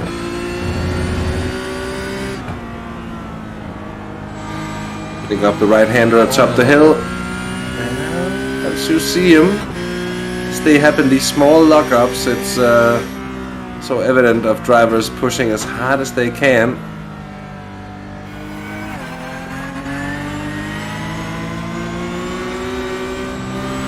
Was this gonna be the move then? I think so, yeah. Here we go, fleeing ahead of Glenn Mertens up into 6th. That is for the 992. Let's swap up positions for the 2 duct tape BLC2 machines. Robert Janssens is in the pits as well here with the 23 car. That's maybe a drive-through because I don't think he's going into his... No, it's a drive-through. Drive-through indeed. So that's positions lost for the 23. Yeah, down into 5th place. I just also realized that I made a mistake when I said, oh, a lock-up. I was looking at the excellent broadcast of the race, so that's already 30 seconds behind us, so rookie mistake there. It's not the worst thing you could be watching, is it? Håkan Grefstad still about 5 seconds down on Jeroen Bartlett. And about 40 seconds down to Maxim Robrook.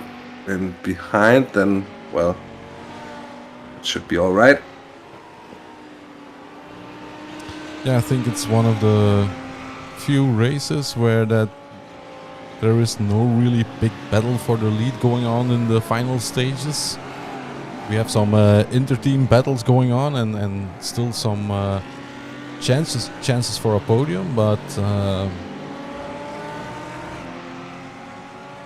no really big fight for the top spot at the moment. No, and it's true. It's been very orderly in that regard so far, and well, let's see if it stays like that till the end. We've just got over 10 minutes to do here, and even with that, the race has gone away quickly. Yeah. Still a bit of a fight between Mertens and Lehan, or is there? Oh no, not really, is there? I just thought so for a second. Yeah. So it looked, but I think it was a bit of a mistake there actually for Mertens, who then went to, well, bleed off those 1.8 seconds that he's now behind, which also means he's lost the slipstream of Lehan ahead, which means now even more difficult. A bit of an off track for Jeroen Bartlett here. He's gonna want to avoid those at this late stage of the race. Yeah, I just wanted to say maybe some of them aren't really pushing as hard as they can because they are managing their incident points. Maybe that's why everything is a little bit more calm, because they are probably also managing the incident points. And if you push really hard, then chances are you are going to pick up off tracks. And I guess nobody wants to risk a drive-through in this last stage of the race.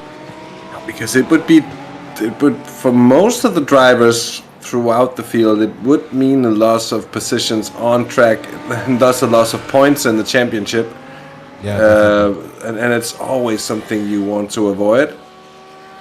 It's all about sort of optimizing your overall race time, the number of laps you can complete, having, especially of course a stop and go, but even a drive-through penalty is not going to be great. Yeah. Still going to cost you about half a minute, I suppose. So maybe we can hop to the leading car a little bit, and then because I see we have a webcam of Jimmy Antunes as well, so that would be nice to have him in the image. He's a little bit low in the image, but he's definitely there. And well, the Flemish boys can be jealous, I'm afraid, because they had some medals, but Jimmy is showing some large victory trophies, looks to me. So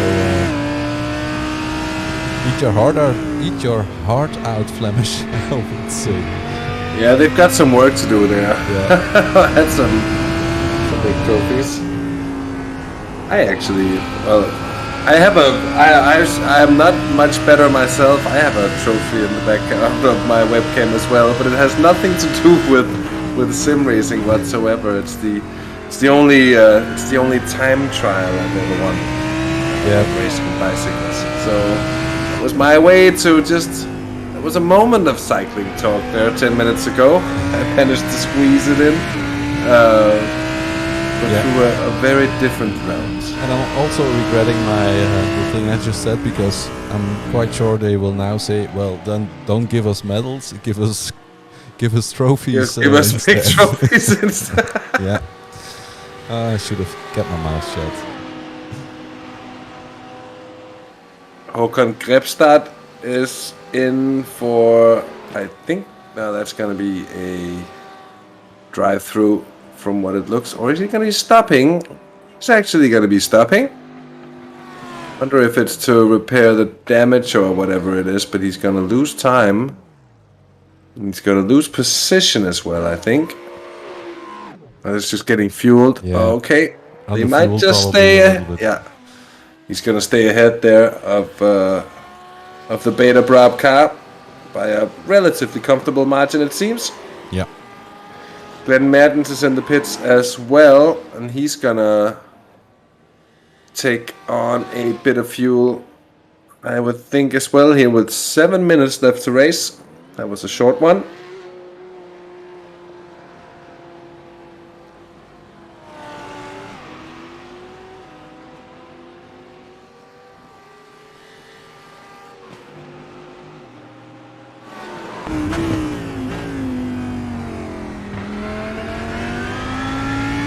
So much rotation there in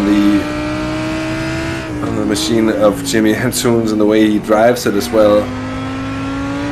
Both on brakes, but especially on throttle. There's so much control. It's probably a pretty loose setup to be able to rotate the machine like that, but he makes it look like it's pretty planted regardless. Just hits the outside of the sand there. And as we can see, because I'm showing the webcam screen as well, he's quite relaxed. He's not really fighting with the car. He's being smooth, that's for sure.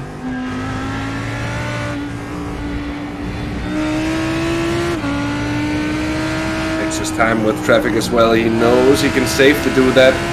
He's got an 18-second cushion.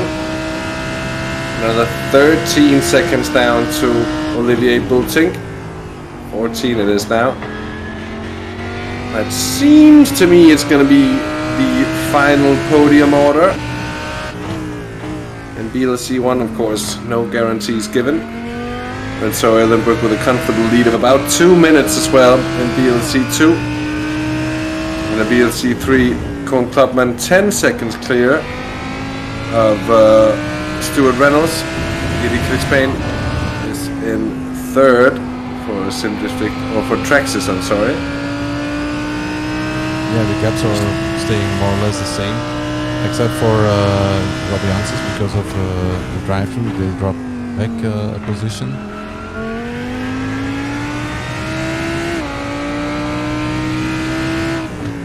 That's a good point, and they are now, are they 10 seconds, about 10 seconds behind Leandro Verde here, which I don't think they're going to be able to catch up, given that there's just 4.5 minutes of racing left here from Catalonia tonight. Yeah, I think this track was really in the advantage of the Aston Martin.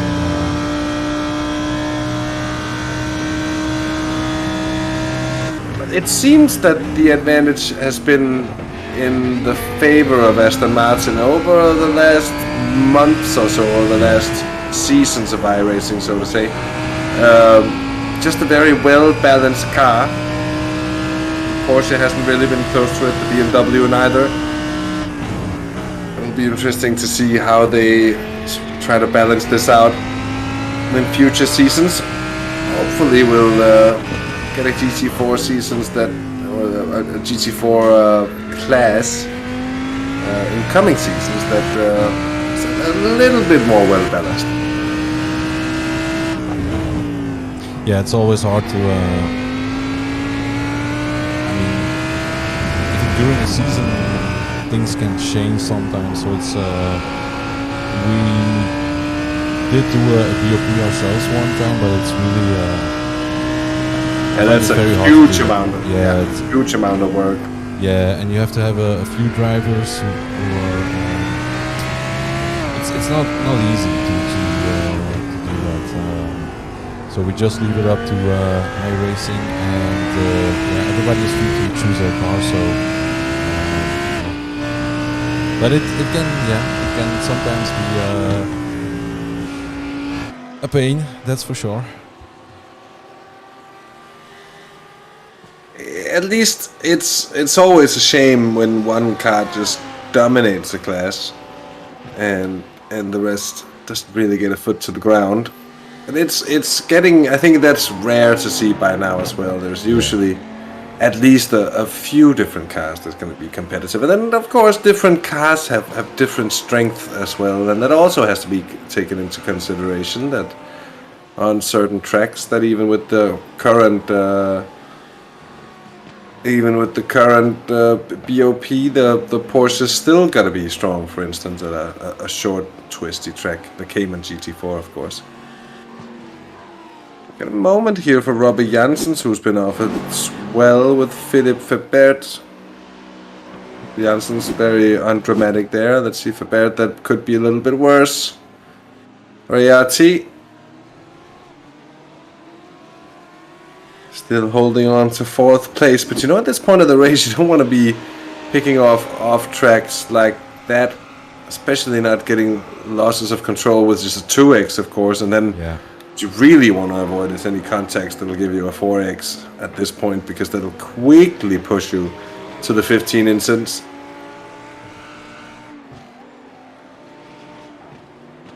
Yeah, and some of the cones in Barcelona died today as well. I've seen flying them around a few times, actually. Yeah, rest in peace to those. And a weird thing with iRacing when you pick up a cone as well. The GT3s and the slower machines in general don't seem to be that prone to doing it, but the LMPs, both the LMP1s and LMP2s as well, have a habit of picking up the cones, and it really messes up their aerodynamics big time. It destroys the floor downforce, and it's a really pace-destroying thing. It's going to cost you seconds a lap if it happens. It's quite frustrating, to be honest. Anyways, final lap here for Jimmy and Toons and Anaj competition. They're going to take the checkered flag at the end of this one, and they're going to take another win here in this season's worth of virtual Belcar racing, and they have indeed just been the class of the field tonight. No one's really been able to take the fight to an Irish competition, and the number one car really showing that they are deserving of the number they are carrying for this season here, Ron. Yeah, they were untouchable this race. Had a lead constantly, so yeah.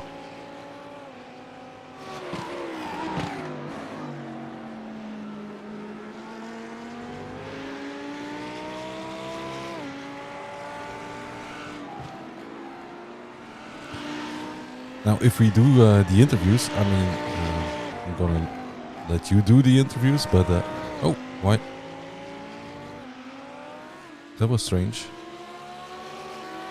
He's letting through Jeroen Badlet there, so he can safely do his celebrations, I think. Just take it easy to the line there. Jimmy and Toons with the checkered flag. Certainly a great race indeed here. Jonathan Poulet comes home for 2nd place in BLC1 ahead of Olivier Bultink. Yeah, strong performance by all the cars on the top 3. Definitely so. And then Renzo Eilenbroek, as we've seen, they've led from more or less start to finish GTE racing by Redant. And the number 12 car in BLC2, a very, very strong race for them here today. Christoph Raas and Flemish, the 999 machine, they pick up 2nd place, having crossed the line already. And then B-Sim Racing and Benjamin de Barbe in 3rd, ahead of ART Sim Racing, who leading the championship. That'll be a bit of a concern for them. In BLC3, Koen Klopman picks up the win, as no one really got close to them as well, except for on the opening stint. They had a bit of trouble, but they, as we've seen before, so strong on overall race pace, himself and Fabrice Cornelis. Stuart Reynolds and the Sim District Vibe eSports GT4 machine gets second, and BLC 3 ahead of Traxxas by JWS Motorsports with Jerry Crispin. And then Nuno Henriquez for Anache in the 18 car picks up another win in BLC 4 ahead of Flemish and Keanu Bourgagnon, with B-Sim racing the B car and Kenneth Franken. And speaking of the interviews, why don't you, if you could join us for a bit or conduct a few of the interviews yourself, if you so wish to do so, Ron, I wouldn't mind. Yeah, I will stay in the commentator's booth for sure, and I will hop in, no problem. But I'll let you take the lead, and we can see. Yeah, we were following the Henriquez, the TACR car, and he was doing a drift show. That's why I was smiling a little bit. They were doing crazy these stuff. are the... Yeah. So maybe we can run over the results. Definitely so. Anache Competition, as we said, takes the win in BLC 1 ahead of Valkyrie Competition and Sim District Vibe eSports GT3 Green. It's Sim Formula Europe in 4th to 28 machine ahead of SimWorld.be Fast. Ignium Motorsports in 6th ahead of Team Beta Brab. JWS Motorsports in 8th, then Valkyrie Esports Rookies 9th, and PSR by IPM in 10th place. And that rounds off BLC 1. With that, we go to Ronald for BLC 2. Yeah, and there we saw the Cup car of GTE Racing by Red Ant taking the victory in their class, followed by Flemish Sim Sports Yellow by Viraco, and in third place B-Sim Racing, and followed by Art Sim Racing on the 4th position. And then we have for P5 Team Alpha Brab Oyer Time, and then 6 Duct Tape Racing Yellow, and 7 Duct Tape Racing Red. It's indeed in a good little team battle at the end of the race there. In BLC 3, it was SimTech E-Team with another win ahead of Sim District Vibe eSports GT4 and Traxxas by JWS Motorsports taking the last step on the podium. Anache Competition and the 100 BMW gets 4th ahead of Traxxas by JWS Classic Cars, and then Flemish Sim Sports Black by Viraco. ART Sim Racing 2, Ignium Motorsports Spark there in 8th place ahead of RP Motorsports GT4 by Cruz and QSR Racing Esports 2. And that leaves us with BLC 4 and Ronald indeed. In BLC 4 we saw Arnage Competition taking victory, followed by another Flemish car, Flemish Sim Sports Red by Viraco. And again a podium for the B-Sim team, this time in the BLC 4 class.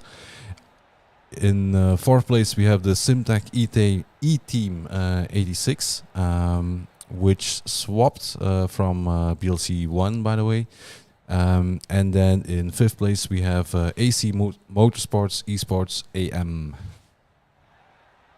That is indeed the results of the 4th round of racing from the virtual Belcar Series 2022. Another great round of racing here from Barcelona, although the great grand show on the finale, for a rare occasion here, sort of left us out just ever so slightly. Anyways, doesn't mean it's all bad at all. We've still got interviews to go through. We do have Carlos Dieguez in and waiting here. Carlos, welcome to the comms booth. Thanks for taking the time to have a bit of a chat. Another win for you in the number 1 car, and looking very strong towards the overall championship by now. Hi, good night. Yeah, it looks like it, yes. And with a race like this, were you sort of prepared in any other way for the differences of Barcelona compared to a track like Le Mans, where we were last time out? Yeah, it's different tracks. So now year base is a little bit more important and wider tracks. Also, we had a lot of luck with 911 getting ahead of a lot of GT3s at the start, and also Jeroen also jumped quite a few positions and fought right from the start and let us get a little bit of ahead. It made things easier for us, I think. Well, definitely so. And another great win. You seem to be just that little bit of a level beyond the rest of the field, even though the overall level of competition in the series is very high indeed. Is that how you feel out there on track as well, or do you feel like you're getting pushed to the maximum every race, anyways? You're my teammate Jimmy made it easy for me. He built quite a comfortable gap, and it was more relaxed. So I was not too worried about the pace at the moment. So it was just keeping the distance, saving a little bit of fuel, and get the car to the pit lane so he could get in because he was a little bit faster today. So no Indeed, worries. Jimmy. To Jimmy and yourself, thanks for joining me for this chat, and congratulations to both of you for the very, very strong team performance yet again from an arch competition. Yeah, Thank you. I might have Good one night. more question left. I'm not sure Sure. because I had to go away shortly, but did you had a lot of margin concerning incident points actually at the end of the race?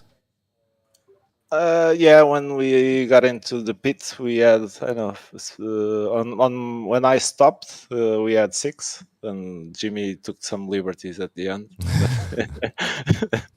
Yeah, Yeah. Well, if yeah, you have it the margin, was, you can take the liberties, of course. So yeah. great job from the team again. Nice to see you every race. So thank you for joining. You too, guys. Thank you. And from one class-winning driver, an Arch competition driver, we go to another. It's Nicolas Rubilar, and welcome to the booth. Thank you so much for taking the time to have a bit of a chat. Another dominant performance as well for the number 18 car here. You've been untouchable so far this season, even when you've had bad luck in the races and such, always coming back from it. Is there any secret to the performances on your level? It's pretty much hard work and just trying to be as much as consistent as possible, and also managing the traffic all the time. It's really important to perform good. Especially, it's something you do seem to be very strong at is maximizing your sort of lap times, even in the traffic, which does take a lot of brain. I think everybody who's tried it will agree to that. Driving a car like the Audi TCR machine, I guess it's also with the front wheel drive and the sort of driving technique that goes into it, a little bit different than what you'd usually have your hands on.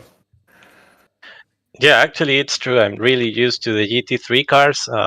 Also, I'm really used to the oversteer of the cars. So the shift to a much understeer car like the TCR, it really hurts.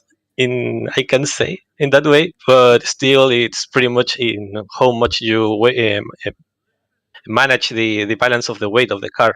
That and that's pretty much where all the time is. And for one, I have commentated on racing with you back since the days of Gran Turismo Sport, and something that I've always wanted to ask as well is just how well the sort of the skills you pick up in one game on one sim sort of transfers to another one. How different would you say the different things are? I think pretty much. On every sim you play, you can transfer all the skills. I mean, it doesn't matter which sim you play, because it will taught you how to do the lines, how to brake, how to do all that kind of stuff. It really transfers. It just takes some time to get used to the new sim, and that's pretty much. At the start of the game, I really struggled with how you balance the weight. because in Gran Turismo you don't feel that too much because it's just plain oversteer and plain understeer. On this game, you can feel like how much the weight shifts to the front when you brake and how much the weight shifts to the rear when you traction.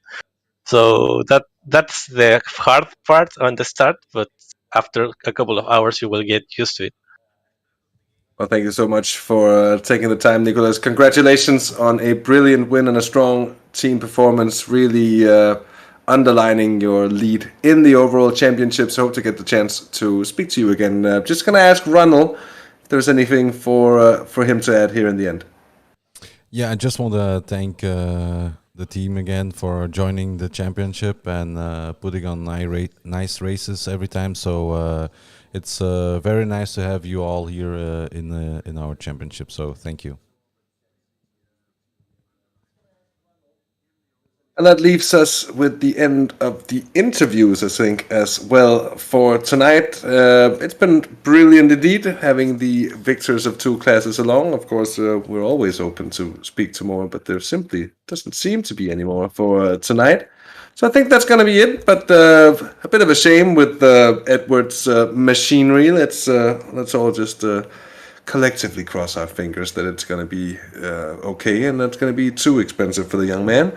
Well, and from me, Ronald, a big thanks to you for jumping in and doing a brilliant job alongside me here. It's been absolutely brilliant having you. no problem. Now fully understand how difficult it is to be a commentator. So I have a lot to learn, but it was fun to do, and I also hope that Ed will get his problems with the technology sorted. Yeah, the only positive thing to say is prices are not as high anymore as during the previous year. So that's the only upside I can think of at the moment. So, but once again, also thank you very much for doing a great job every broadcast. You and Ed, we are very happy to have you as a solid and professional team for doing our commentary. The pleasure is indeed all mine. I'm just going to have a professional glance at the calendar. We can tell you that on the 14th of October, we will be back for the penultimate race of the season, 3 hours of the Nürburgring Grand Prix layout, which some drivers are going to be sad. A lot of drivers are going to be quite happy. It's not the entire Nordschleife. It's going to be quite the different one. But indeed, on October 14th, that's a month and a half, about 6 weeks from now, if I'm not completely mistaken. And then, of course, to advertise it already now, on December 10th and 11th, we will have the 24 hours of Solda, the grand finale of the season, with multiple sets of points on display on there as well. That's going to be one to watch for sure. Thank you all for joining in with us tonight here, and a big thanks to all of our sponsors for making it possible. My name is Hasse Rømer. I've been joined by Edward May and Ronald Moons, and from us here at the production team, it's a good night to all of you. Thanks for joining in, and see you next time. Goodbye.